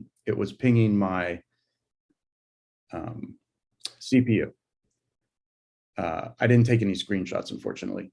But so after doing that, of course, then I can work with it. And I've been preferring DaVinci Resolve of late over Premiere. And something that is really great that I found, let me get what I want here for DaVinci Resolve. Now, when we did this recording specifically, my partner did it as a business, as a practice for an upcoming webinar that he will be doing. And open Fusion page now, reset composition. Apologies. I'll pull this up in just a second. Purple, remove attributes. Oh, open timeline does it. Okay, so in DaVinci, I imported all of the assets as the ProRes files, ProRes LT, and then I brought them all onto a timeline. Now, if he forgot to select embed audio when he did the recording of this event. So only one of the tracks had audio on it, so I couldn't sync them up using sync with audio, and I didn't try syncing them with time code. I don't know, that may have worked, but I just didn't play with that. But then there is a YouTuber that has he goes with I forget his first name, last name is Sterling. And so he has this Layout Pro 2 plugin, or effect plugin that he released. And what I found worked great was with the workflow. Basically, you create a Fusion clip. Let me delete this effect. You create a Fusion clip of all of those individual channels, and then you can easily create a if you've got them all lined up, you can easily create a layout of the show. If I change some of the sources here so it was just something I was like, ooh, I would really like to show this off, because this was a couple of weeks of me trying to figure out how to get this workflow to actually work. Sorry, this is all post-production, yeah? Yeah, all post-production. Okay. So from recording a Zoom event out as ISO channels, but not utilizing, say, hardware, what another workflow would be without utilizing hardware. So Robert, Robert has, he says, your recording device is not keeping up, so the recorder is stalling and starting a new file. And he says, I use Handbrake to batch convert the files. mhm. Yeah, and that was the link I put in chat for everybody. That was the Handbrake link. It's available for Windows and for Mac, and the actual engine of Handbrake is the one and only FFmpeg. I don't know if can Handbrake do ProRes? It can do anything FFmpeg could do. Okay, all right. FFmpeg is not limited. I'll give a quick little 30-second blurb about FFmpeg, because I've been using FFmpeg for 10 years, maybe getting pretty close to 15, because it's been around since the early days of the streaming. So basically, the quick and dirty of FFmpeg is FFmpeg is FFmpeg is as smart as what codecs have been compiled into it to use. So if NDI is in it, it'll use it. If it's got ProRes in it, it'll use it. If it's got any DaVinci related codecs in it, it'll use it. As long as you tell it to convert it from X to Y and understands what X is, it'll convert it to Y.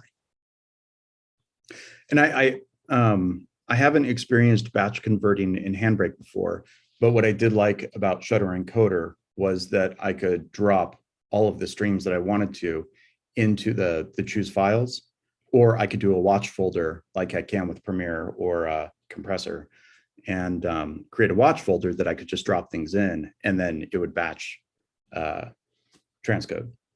So would it be possible for someone to show how to do a batch conversion in Handbrake?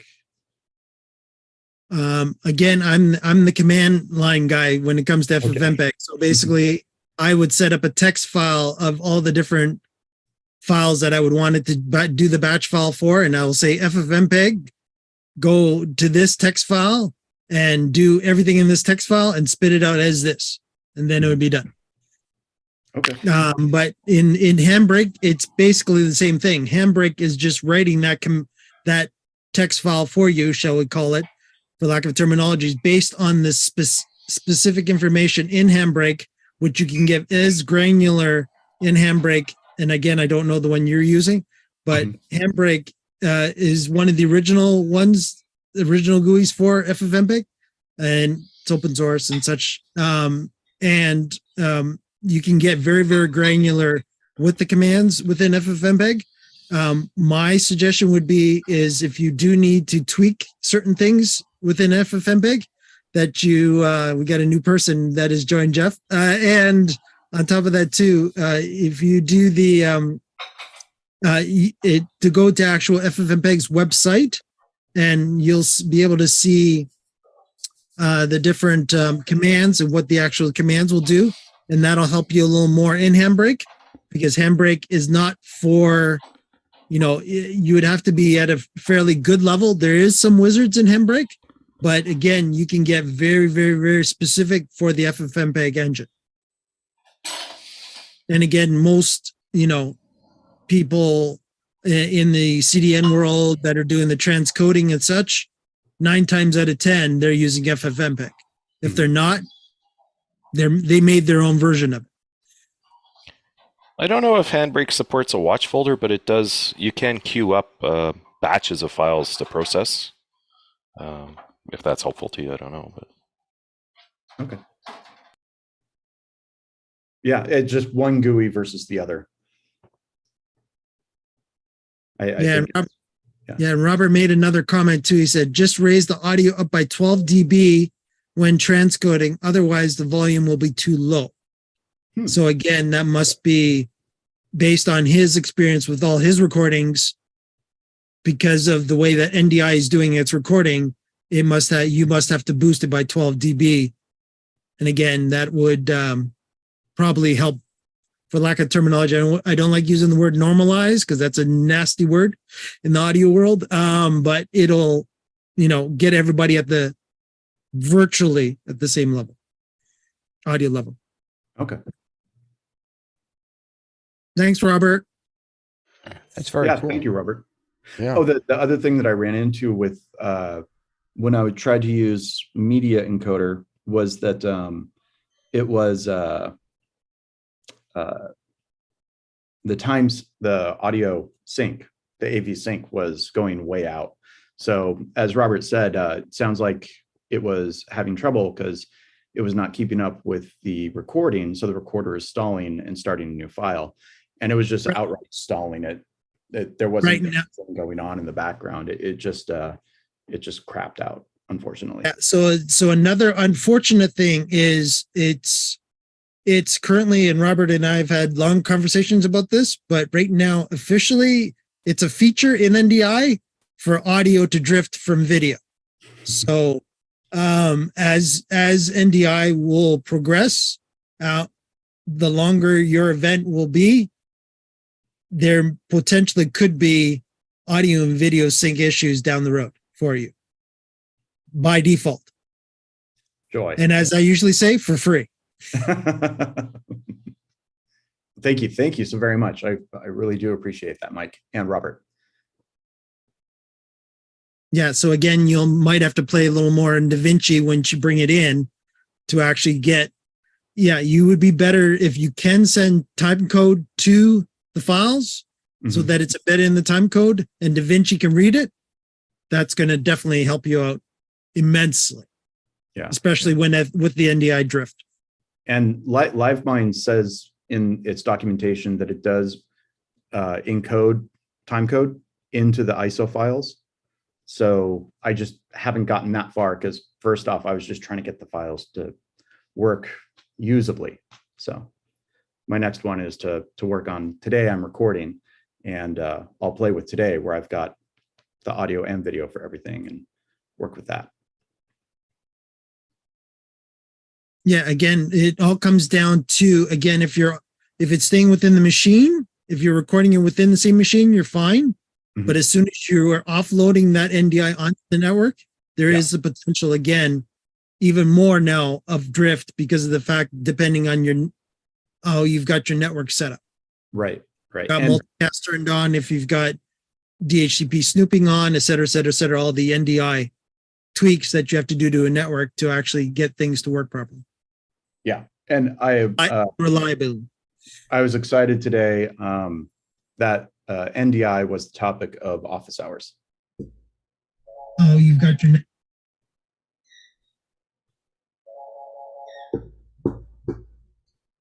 So I have a hotkey question. So, or like a shortcut hotkey question, if that's okay. Hey, John, how are you? Doing great. Good. Is it your phone ringing in the background? My bad. I had my mic open. That's okay. Amateur. This is not right. What is going on here? So on the website, there are a whole bunch of shortcuts and Zoom. I'm just going to pull it up. Shortcuts, hotkeys, and keyboard shortcuts, and these are not all in the app itself. There's an accessibility or shortcuts. Let me open it up here. Settings. It's called keyboard shortcuts in the app. But there are a whole bunch of them here that are not listed there. My question is, I live for Command, where is it? Command U, show hide participants panel. I need that one to work. And for some reason, it stopped working for me. Does anyone know why that might be? I will speak from a computer point of view. Potentially something else on your computer is got that hotkey already assigned to it, and it's now conflicting. Right. I just don't know That what is just that's from the computer point of view. I know that happens quite often on PCs where multiple software installed or running. All of a sudden, will then I'll let you in, Dave. And what will end up happening there is that if let's say we have Zoom running and then I have some other insert software name here, and both of them have now said that, oh yeah, now they're both going to fight for that same command hotkeys like you have here, and they'll both cancel themselves out, which means nothing will work. But Yes. normally that requires the other program to be running or active, potentially in the background. But the other thing that occasionally occurs is some of those shortcuts require the Zoom window to have the focus, has to be the main window in order for it to grab it. In some cases, it's a global auto hotkey of some sort, and in some cases, it's only when the Zoom window is active. Right. So I set these to be global, but I think I just figured out the problem actually. Again, this is a Zoom cuts versus native Zoom issue. Because in native Zoom, it works. But that's interesting to me. Why it worked before in Zoom cuts. Now when I trigger it, I get a beep. You guys can't hear that, I don't think, but I get I'm getting that beep when I'm trying to trigger it, and really interesting. I don't know why that's happening versus maybe. Are you running two different flavors of a Zoom on that same PC right now, Dave, or no? So right now I only have Zoom cuts open. I don't have the other Zoom open. Okay. You're not running ZoomOSC or ZoomISO on the same machine? No. Okay. No, this is the only thing but now that you're asking me those questions, that's interesting. I wonder if, because I have Zoom installed, I wonder if it's, was it working before you did that? Yeah, it was. No, it was working. I had both installed and it was working. Maybe it was, I guess after the last Zoom cuts update, maybe they just broke something in the back end, but I really need to. Yeah, that's possible. Again, I would check the actual Zoom Cuts app itself to see if that functionality is actually still built into it, or was. Well, so again, the problem is that this is one of those hotkeys that isn't in the app. This is one of those hotkeys that's just listed on the website. Okay. So there's no way to know if. I mean, it should. It must be something on Zoom Cuts. I will. Now you're not running a beta, are you? No. Okay. No. And Dave, I just found on the Windows version, I've got the Alt-U checked as a global shortcut, and it doesn't show or hide the participant window on this version either. So yeah. On cuts or on the native Zoom? You can have cuts on Windows. So yeah. Just right. Sorry. On regular Zoom, it doesn't. Oh, that's interesting. So maybe there's something bigger that's wrong. And Could be. Yeah. Okay. All right. 9 times out of 10, I just want someone to tell me I'm not crazy. I'm fine if things are broken. It's just if they're only broken for me, that's the problem. Yeah. I won't tell you you're not crazy, but I will tell you I have the same issue. Thank you. I appreciate it. I will say you're not crazy, but there still may be someone out to get you. Just because you're paranoid doesn't mean somebody isn't really out to get you. Yeah. Oh my goodness. Jeff, are you still here? Jeff. He's still here. He just has his camera off. I want to hear how the new job is. I want to get the official update. How are things out in the, oh, there you are, Jeff. Jeff, how is Hey. it? Tell us about the new gig. Oh, you guys don't want to hear all about Teams, do you? We want The to know, gig did you have itself is to, great. did you have to plaster that smile up when you say the word? Does it? Nah, I know, right? I mean, Teams rooms are, quite honestly, when you have the devices in and everything, they're easy to fire up and use and so forth. Admittedly, I will say my experience on my desktop to fire up a call just from the Teams app is just a weird, like, what the heck do I click on next, right? To just start the call. It's not that standalone app. Works way better when you create an Outlook calendar appointment, and it just injects all the data, and you hit join when it's time. I mean, it's pretty straightforward there. I got to set up a bunch of rooms in Charlotte last week at one of our new offices and so forth. But the company's great. The people have just been phenomenal, and they're all excited to have me. This is a brand new role for them, so excited to have somebody, kind of dedicated and focused on it. And What are you missing from Zoom in Teams so far, or what are you missing in Zoom from Teams? I guess I don't know if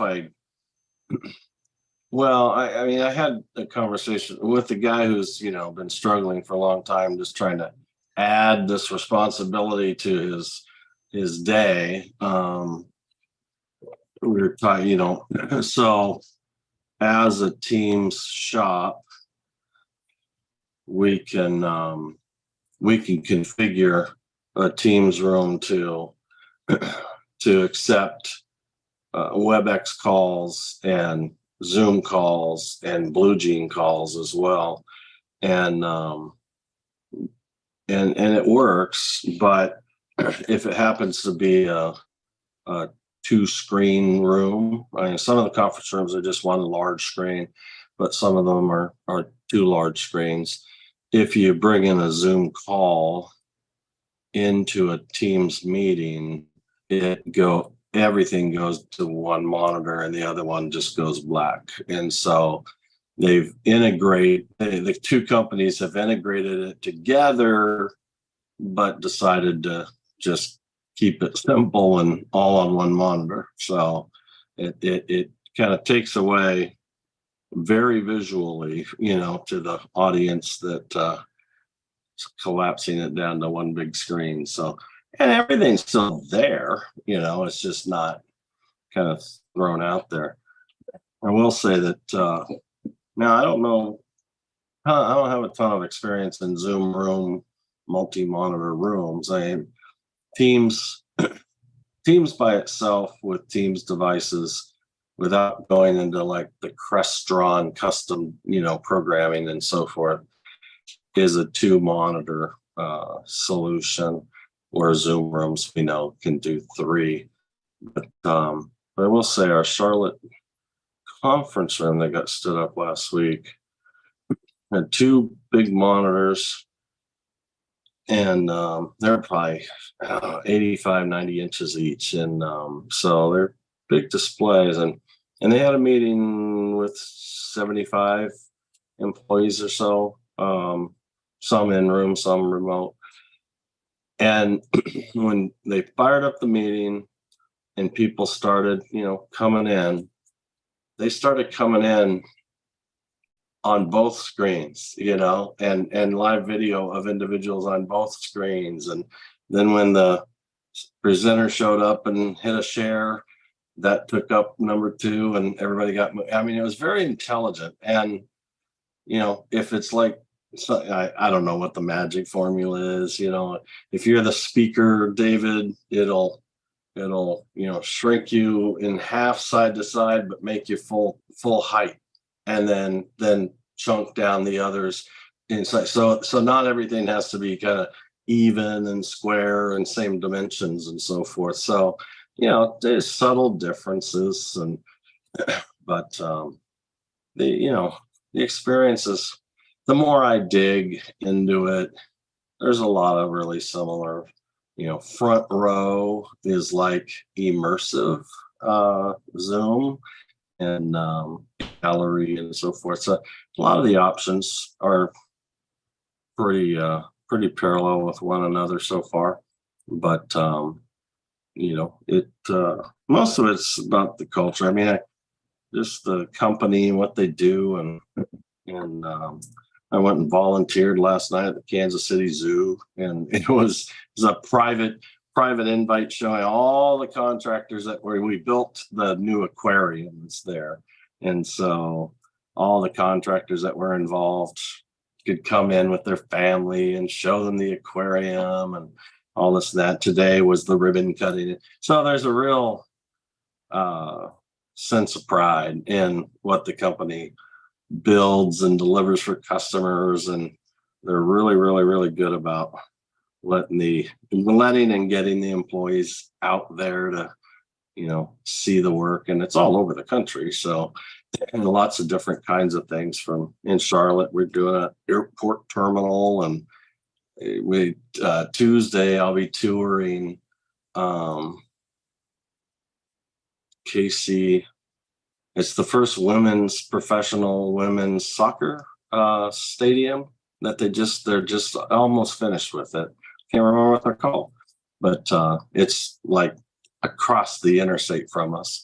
And so we're going to go tour that as an IT group. So it's kind of neat to not just be stuck in IT and get out there on the actual job sites and see, the work that's going on and that we're enabling. And so they're very, very, very dependent on, their conference rooms and phones and, all that. So it's pretty neat stuff. But it is a transition. But I'm telling you, I'm not afraid to remind people where I came from, so I can keep my pace. So. That's amazing. It's so good to be able to see you again.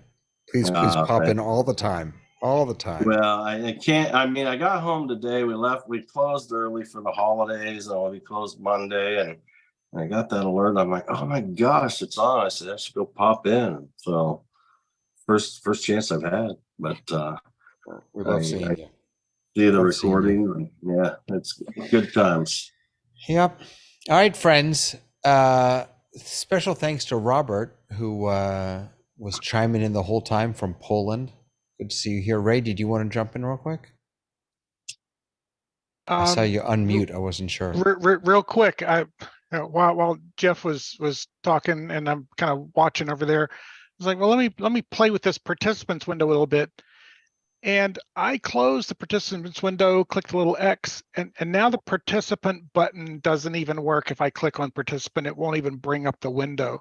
So there might be something else going on underneath the covers of interesting. All right, some bug shortcut keys and stuff. So I'll let you know if I find something. All right. If anyone's going to figure this out, it's Ray. We have. I don't know if you all know this, but between Ray and Frank, I mean, the collective Zoom wisdom every week on this call is ridiculous. Between Ray and Frank, it's just unbelievable. The rest of us peons don't. We pale in comparison. Well, I tell you that the big learning experience really is going on the Zoom community just about every day and answering 3, 4, 5 questions, and some of them that I don't know the answer to, I go look them up and that sort of stuff. So that's what's taught me, 50% of what I've had to learn. So here's a challenge for you for the Zoom community. So I joined the Zoom community as my personal account, which I then transitioned over to a business account, and I changed my email. Now I can't log in to the Zoom community because it doesn't see the new email. It doesn't know who I am. It did. But that was personal, not your Zoom account. Right. If you just recreate an account, use your Zoom account that you log into Zoom with. Yeah. Just start over. Yeah.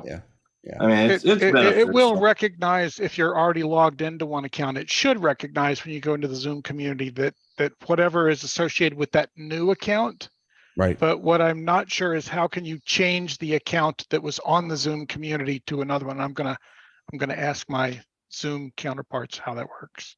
Yeah. So. All righty, friends. I wish you all a lovely long weekend. For those of you who are celebrating Labor Day, I hope it's a really, really enjoyable long weekend. And we will be back here next week. I will be out in 2 weeks because we have the Jewish holiday of Rosh Hashanah coming, and I'll be kind of busy that night. Actually, on Zoom still, but running a service instead of helping with the Zoom test kitchen. So, if any of you want to step up and host, reach out to me, let me know. But I'll put an ask out on in the Discord in the next week. So, Hey, wishing you David, all real quick, if you know how to give ownership to the channel, let me know, because I poked around quite a bit and I can see mentions, but nothing seems to. I'll get try that for you. together. I've done that once or twice before. But I yeah, mean- there's an esoteric thing that I'll find it for you. Yeah, it said it had to be brand. I mean, the thing is, I can see it is a branded account, and I can either just transfer ownership, but you can also support multiple owners. But under the account that I'm logged in with, which is the only one I've ever used, it won't show me on this branded account, it won't show me manage users, the manage users button. So I think I need to disassociate my account to something. But I'm a little lost. If anybody has some good guidance on it, I'd be happy to make that change for you. All right. Hello. Did we lose everybody? No, I'm here. David Sorry. slipped I'm off here. for a second. David just moved away for a sec. So all is good, Jeff, at the new job, eh? Yeah, I don't usually, praise real heavily like people and the environment, but this group is just the group and the company. And I went upstairs to the 5th floor, which is our executive floor of the building. And the CEO's office is as humble as every manager's office in the entire building. And that's just the culture of the company. It's just there's nobody. I say on the onboarding, one of the slides, it was etiquette. When you're on a call and someone's got showing presentations, this and that. Well, anyways, one of the slides on the etiquette was the title of it said "No Stripes," and then went on to explain nobody on the call is better than anybody else. And I thought, that's kind of cool in the sense that everybody may have a worthy question or worthy idea, and we're not here to talk down to one another, no matter who you are and what your title is. So we're located in the lower levels. Some people refer to it as the basement, which is where IT often is. But we do have windows. But we happen to be down the hall from the playroom, which there's, pool table and ping pong and a virtual golf playing machine, not just driving. You can actually play the whole game. I thought you were only going to say you had Windows 98. Yeah. Yeah. They're a Lenovo shop, kind of top to bottom. As far as the laptops, they're really nice laptops, but even our hubs and controllers for the conference rooms are primarily all Lenovo. For a project I have that has to be in Windows, we're looking at Lenovo, so I'm curious if you've had good experience. Yeah, I'm happy to send you what we use. We use in the small rooms what's called a Lenovo hub, and it's really a mini PC with a mounted surface that swivels 360 degrees. And then in the medium and larger rooms, we use what's called a Lenovo Core, and it's a separate small PC that we mount behind the TV and then run the just the Surface controller to the tabletop. And then we, for multiple microphones, we have some pretty big rooms, and they're always kind of hard to mic up. In training rooms, we hang an array of 6 to 8 microphones, and then there's these other training rooms where we use these old poly trios. They're kind of 3-legged, right, speaker phones, if you will.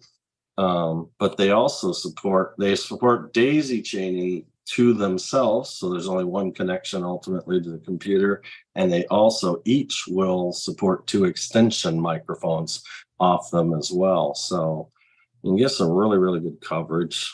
They've proven to me that they are a worthy player. So yeah, reach out anytime, John. So Jeff, I would assume that they definitely have a Lenovo contract in place for considering how much hardware you have. I don't know that there's a contract necessarily with Lenovo. They do, I believe, a lot of their purchasing through one reseller, and then we'll pre-provision at headquarters and reship out, but sometimes not. Sometimes we'll just drop ship knowing that there will be a tech on site who can provision it as well. So those are things we're trying to get cleaned up and standardized and so forth. So it's a mess, but it's not like this huge gory mess. I mean, there's some areas of consistency, but probably the bigger mess is in process, but trying to figure out monitoring, do I have a console that can connect, can I see the health at a glance? Well, the answer is yes, but only to a fraction of our devices, because I won't go into the details, but, can you remote into, I mean, they're control surfaces for conference rooms, simple as they look, join or start or whatever. They are Windows 10 or Windows 11 machines. They're built to be conference room systems. So they're very lightweight, but they're still very Windows as well. So the ability to RPC into them and so forth is all there. So, and just learn, and they're not just Teams, they're Teams phones too. We have 4,600 phone numbers that are registered and managed and routed and so forth. So they're trying to get me acclimated to that, but I'm gonna hold my hand up a little bit going, hey, not yet. You got more rooms in the conference, more problems in the conference rooms than you have with your phones right now. So Right. John, definitely ask Jeff any other questions you have with the Lenovo stuff while we have them. Well, I'm just looking through their catalog to see what ones I get. So Jeff, you will probably be hearing from me, and hopefully they'll think you need to learn about the other side and let you come to Zoomtopia. I know. I'm trying to figure out a way to make that I got an invitation from the community folks for, a free ticket again, like they did last year. But I had to say no, because it was like long before I could ever imagine having a conversation with, a brand new job. But they do want integration. It's just looking back, I want to be honest about the visit as well. And if there was, 1 or 2 integration workshops, with Zoom, with Teams and so forth, I haven't looked at the agenda close enough to know if there are any titles of sort. So if there are, I could help better justify the ask. But, the other thing, one of the big differences is Zoom is a very, very approachable, touchable company, company, product, leadership, the whole bit. Everybody is reachable, where Microsoft is a beast. My first conversation I got introduced to the local Microsoft team yesterday, and everything I said or asked or suggested was all wrapped around, well, let's see what your current contracts and licenses are and see if it's available. It's just like, you know what? I got to get used to that. I can't complain, I guess, but I got to get used to that. They're not there to just spin their wheels and impress you and, hope you expand your spend. So that was a little different, that's for sure. Well, it's definitely, I know I've been talking to a few people and they didn't realize that you actually went to this new position. So it was great that you came in to tell everybody what you've been up to, because everybody thought you were still flying up in helicopters. I do on weekends. I gave up, I had to give up the Monday through Friday. And then we had the Kansas City Air Show. I think it was the weekend after my first week on the job. And I had told the station, I said, I'll go work the air show for you on Saturday, Sunday, if you guys are planning on bringing the helicopter, on site there, and I'll recruit. I'll try to identify potential candidates. And I don't know if they've done the test flight, but I found one candidate for them that is a pretty good candidate at that. They said they confirmed they were going to do a test flight with them. So if I get myself backfilled Monday through Friday, I also offer. I say, hey, I'll cover weekends for you if you and mainly did that because the guy that I shared the time with, because of my departure, he was going to have to be on 24/7, and I said, well, I'll do weekends for you if you want. We don't fly a whole lot on the weekends, and but if you're on call, you still have to be on a tether. You can't go more than 20 minutes away from the airport. So it give him at least that freedom with his family. So that and they took me up on that, and that worked out just fine. So that's good. For the most part, that's kind of free money because as long as I'm willing to be on a tether, they'll pay me whether I fly or not. So it works out all right. So very cool. So David is finished. David had to leave, so I'm officially host. So any questions for Jeff while we have him? I'll throw that out. All right, Tom, go for it. One more question, and I feel really, really behind the 8 ball on this one. A long time ago, I remember in the early days of office hours, people were like, so you need to contact Zoom to get to be able to host meetings where you can bring in full 1080p video, or 1080p. Sorry, I thought I said 1080/30, but it's 25. Is that still a thing? You still have to, because I feel like the stuff that I'm hosting, the max that I'm getting is the 720p. Yeah, so the basic guidelines I think are still, if you have a pro account, a basic pro account, you're entitled to 720. It will deliver at 360 initially. Send a support ticket in and just simply ask them for 720 and they'll give it to you these days. COVID, it was more about having to justify your ask. You don't have to justify it any longer. I think there's still a chance that maybe you could provide a compelling story if you were doing big stuff for big people, big customers, to get 1080 on that account. But I would say it's probably pretty rare.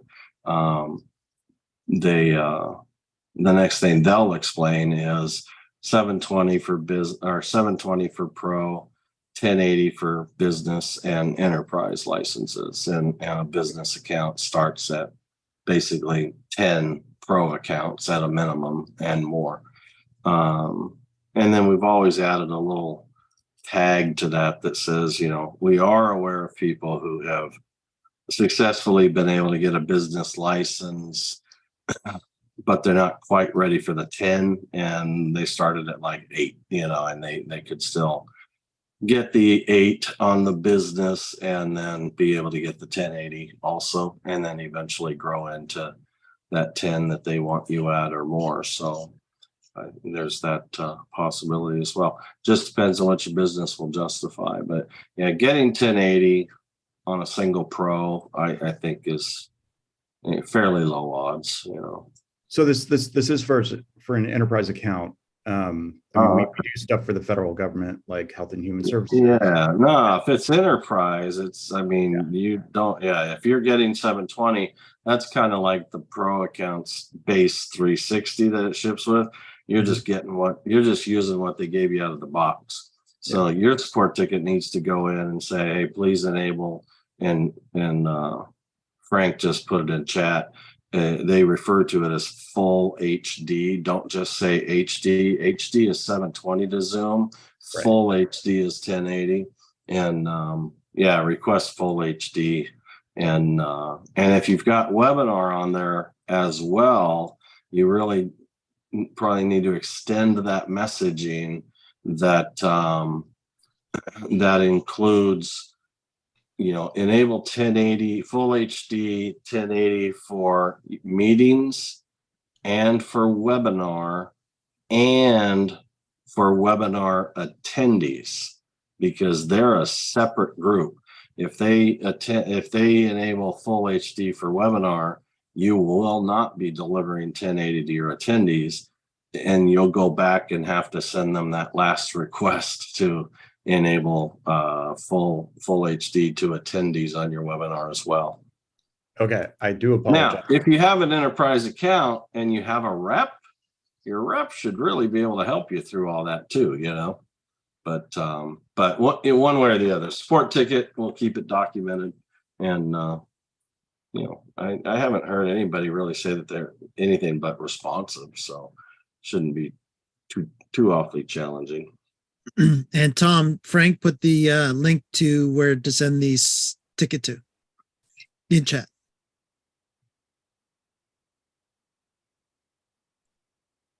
Okay, I've put the question out to the people on YouTube as well. I know it's a little delayed, but if anybody saw the chat in YouTube, I was just throwing out there if there's any other questions before we wrap up on the live stream. And then if anybody wanted to stay behind, and then I can, as Jeff would say, put a tail on it. Even though I didn't start it, David did. So David officially should be putting a tail on this, but we can fake a tail of some sort. But so I'll just wait here a few more seconds if anybody has any other questions on YouTube, because they're again that we only got 3 people on YouTube right now. So all right. It's a holiday, brother. It's a holiday. All right. Tom, go ahead. Yeah. Sorry, Jeff. I was struggling with my mute button there, trying to type and find Windows. Sure. So you were saying to enable, what was the verbiage that you were saying as far as, so full, you have a 3-part request. With an enterprise account, I'm going to assume you have meetings and webinars available in your licenses. And so you'll have like a 3-part request. You request full HD 1080p for Zoom meetings, full HD 1080p for webinar, and then full HD 1080p for webinar attendees.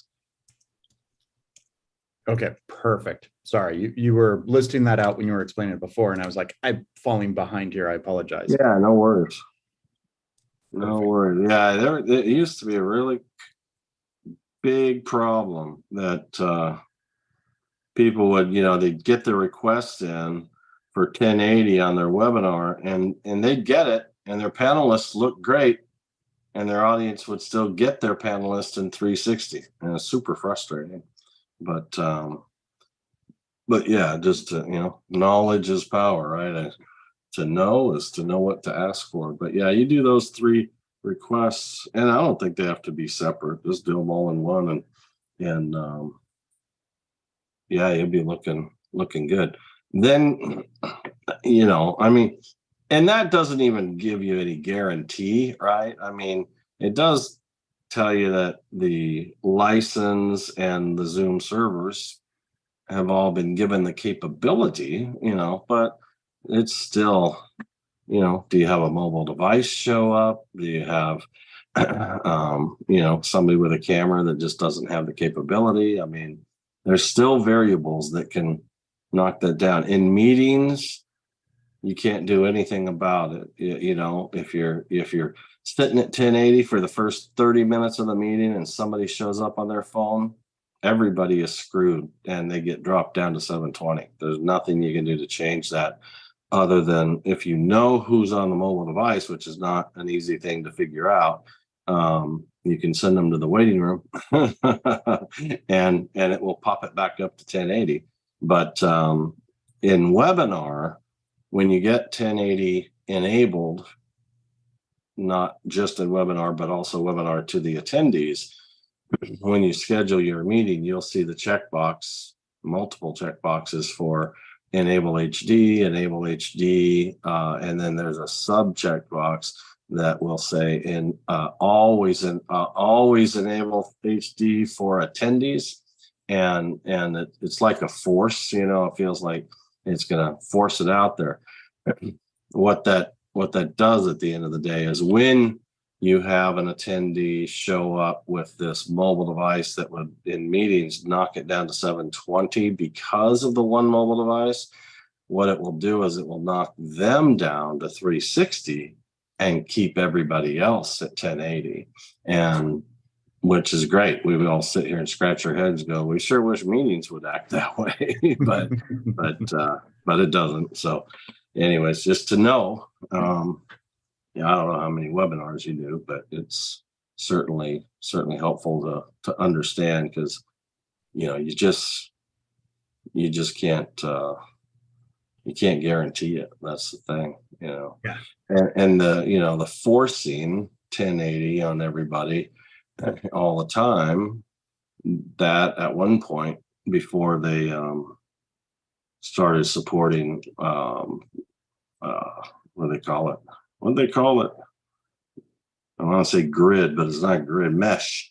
Before they started supporting Zoom Mesh, you know, you put a dozen people behind a single switch and firewall at a, you know, corporate building, and everybody's getting their same feed through that same gateway. It could really, you know, kind of cavitate equipment where their mesh. I don't quite know if that's automatic or needs any configuring, but it is out there and possible to have more of a edge proxy to the building and save that problem. Yeah, that's kind of like with Dropbox finally several years ago when they added the sync on your local network versus sync direct to the Dropbox servers when we were backing up video files, and then the other employees in the office were just like, why did the internet just die on us? No doubt. No doubt. Yeah, there's definitely, you know, I mean, enterprise always has to be considered, you know, because a vendor wants their business, but they also have to program for their circumstances too. And you can certainly get to yourself in a position of real trouble with features that are super convenient, but they can overload equipment at times too. So anyways, well, very good. Well, guys, it was great seeing you. I'm glad I got a chance to pop in and say hi, and I'll do it when I can. Probably won't be all too often, but every once in a while. All righty. Well, Jeffy, for good old time's sake, wrap it up and I'll kick us off. Yeah, I am not wrapping it up. This is more yours than mine. I did it for 3+ years. I'm good. And I'm not on vMix. I'm on my iPhone, so I don't have music or anything to throw in there. Got it. No problem. And I'm not ready for that either, because David just gave it to me and is like, okay, all right. So everybody on YouTube, thank you for joining. Robert and everyone, thank you for putting your comments in chat. Always great to bring those into. Actually, there's actually a quick question here from Mr. Booth on YouTube. He actually says, "Can you explain the Zoom Huddles license?" I don't know, Frank. I don't know where. Do you have any input on the licensing of the huddles? I have a tiny bit, just a little bit. I think it's beta, and you have to request to be part of the beta, and they have to decide if they'll accept you. And I don't know what criteria they use to decide if you get to be part of the beta. I don't believe it's available widely yet for everybody, but maybe somebody else knows more about it. Yeah, I do not. John, I don't know if you guys have been playing with the Zoom huddles? No. I followed it, and of course they announced it. And I'm sure we'll hear more about it Zoompedia, but I know no more than what's on their website. Other than I think it's going to be fun. Yeah, the only thing that we did find is that some of us on the PC world have the huddle checkboxes. We don't know what they actually do or not. And Mac client, as of us testing it during the show, officially does not have Zoom Huddle capabilities in the client as of yet. Zoomtopia is not far away. Maybe the reason it showed up in your client is because maybe it's close to being released. Who knows, right? Yeah, definitely. They're up to something. I know that I've seen myself as I keep up checking all the different Zoom client updates.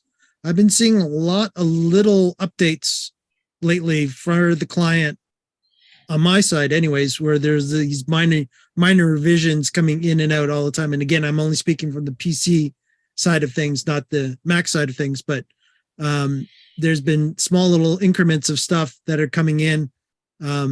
So it definitely was interesting when I went into settings because I never saw that there before. And sure enough, it was because it was .11, which is the latest version that came out, I think, only within the last couple of days. So. All right. Well, I found my music track, except it's going to sound like garbage because it's coming through my speakers to my mobile phone. But hey, this will be the very end. Cool. Guys, all right, Jeff. Enjoy your weekend. Cool, guys. Let her go, Jeff.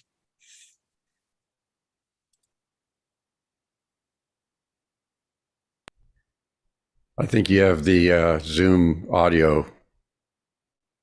And we lost the music. I couldn't find the on my mobile phone. I couldn't find the original audio fast enough to. It's like on a mobile phone. I think you don't have to disconnect from the meeting, but it's not under meeting settings. You have to go back to the.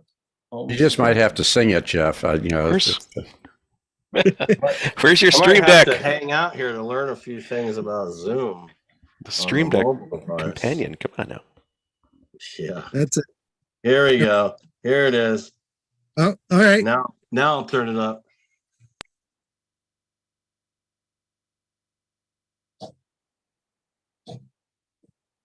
Did that make a difference? No, No, we're not hearing anything, Jeff. You didn't hear anything? Well, Nope. that's really weird. I think Zoom's mix minusing it out. Yeah, very well could be. Why classified. would it? Why Oh, would it's it noise in mix the background. minus it? I mean, I'm playing in my speakers in my office to the microphone on the phone, and I have original sound on. I don't know what else it wants. Oh well. That's why instead of 2 settings under audio, there's about 6 now. There's trying to figure out, provide all the options. Yeah, exactly. All right, you guys. We'll talk to you later. It's great seeing you. Thanks, Jeff. All right, everybody on YouTube, take care. Nice seeing you guys this week. And thank you for everybody watching on YouTube. And we will